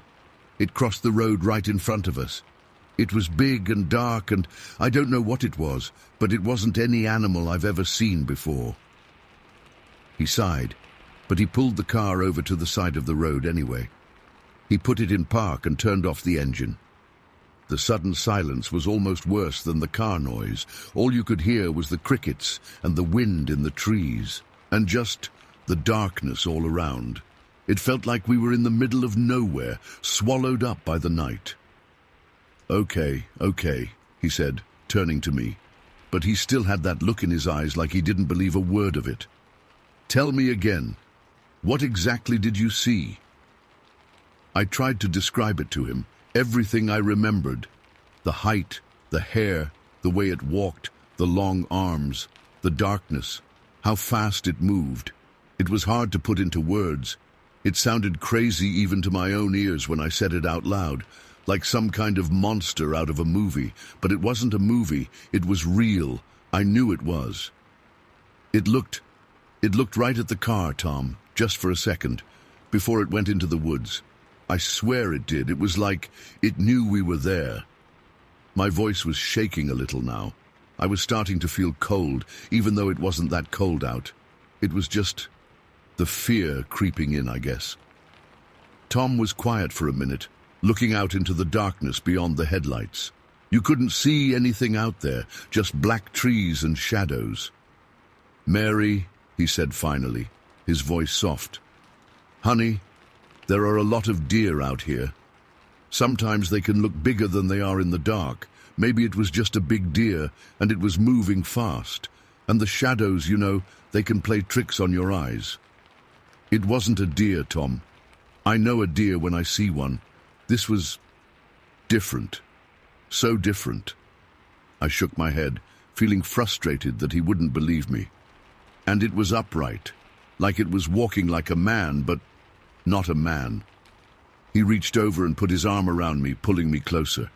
"Look, maybe it was a bear standing on its hind legs. Bears can get pretty big."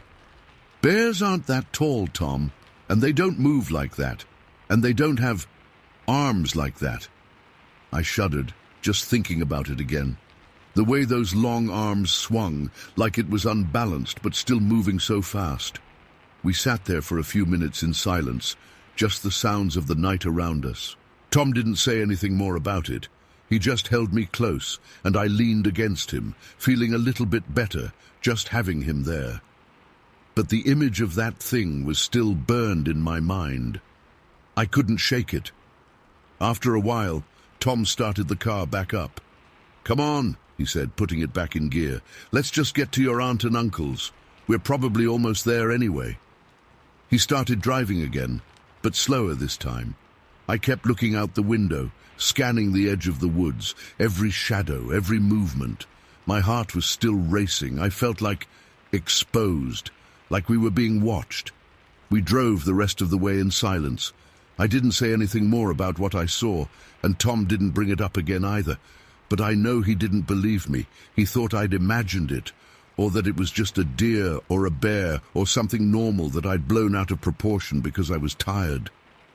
We finally got to my aunt and uncle's house. It was a small old farmhouse, but it looked warm and inviting with the porch light on. My aunt and uncle were waiting up for us, and they were glad to see us. We went inside, and the house was cozy and warm, smelled like coffee and cinnamon rolls. It felt so normal and safe in there, like nothing strange could ever happen. I tried to put what I'd seen out of my mind, just focus on being with family. But it was still there, in the back of my thoughts, nagging at me. Every time I looked out a window, even inside the house, I'd catch myself scanning the shadows outside. We stayed the night, and the next day we drove back home. The whole way back, I kept thinking about it. I replayed it in my head over and over, trying to make sense of it, trying to find some explanation. But there wasn't one. It was just that thing. That shadowy, hairy, tall thing that walked upright and vanished into the woods. I told my son Scott about it years later, when he was older, maybe a teenager. He was always interested in weird stuff, Bigfoot and UFOs and all that. I don't know why I told him exactly, maybe because it had just been bugging me all those years, and I needed to tell someone who might actually believe me, or at least not laugh at me. He listened to the whole story, his eyes wide. He asked me questions, lots of questions. What did it look like exactly? How tall was it? What kind of hair did it have? Did I see its face? All the details. I told him everything I could remember, every detail that stuck in my mind. And you know what? He believed me. Or at least he wanted to believe me. He got really into it. Started doing research, reading books and looking up stuff online, trying to find out if anyone else had ever seen anything like that out there. He still does, to this day. He's always looking for information, talking to people, trying to piece together what it could have been. He even goes out there sometimes, to that area, Willow Creek now, trying to find, I don't know what he thinks he's going to find, maybe footprints or something, some kind of proof. Me? I don't know what it was. I just know what I saw. And I know it wasn't a deer or a bear or any animal I've ever heard of. It was something else, something not human.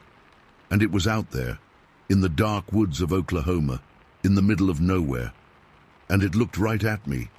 And then it was just gone. And to this day, every time I think about it, I still get that same cold feeling in my gut. That feeling like there's things out there we just don't understand. Things lurking in the shadows, just beyond the edge of the headlights, waiting for you to look the wrong way. And that's the honest truth of what happened. I swear on my life, every word of it. And I still can't explain it. I just can't.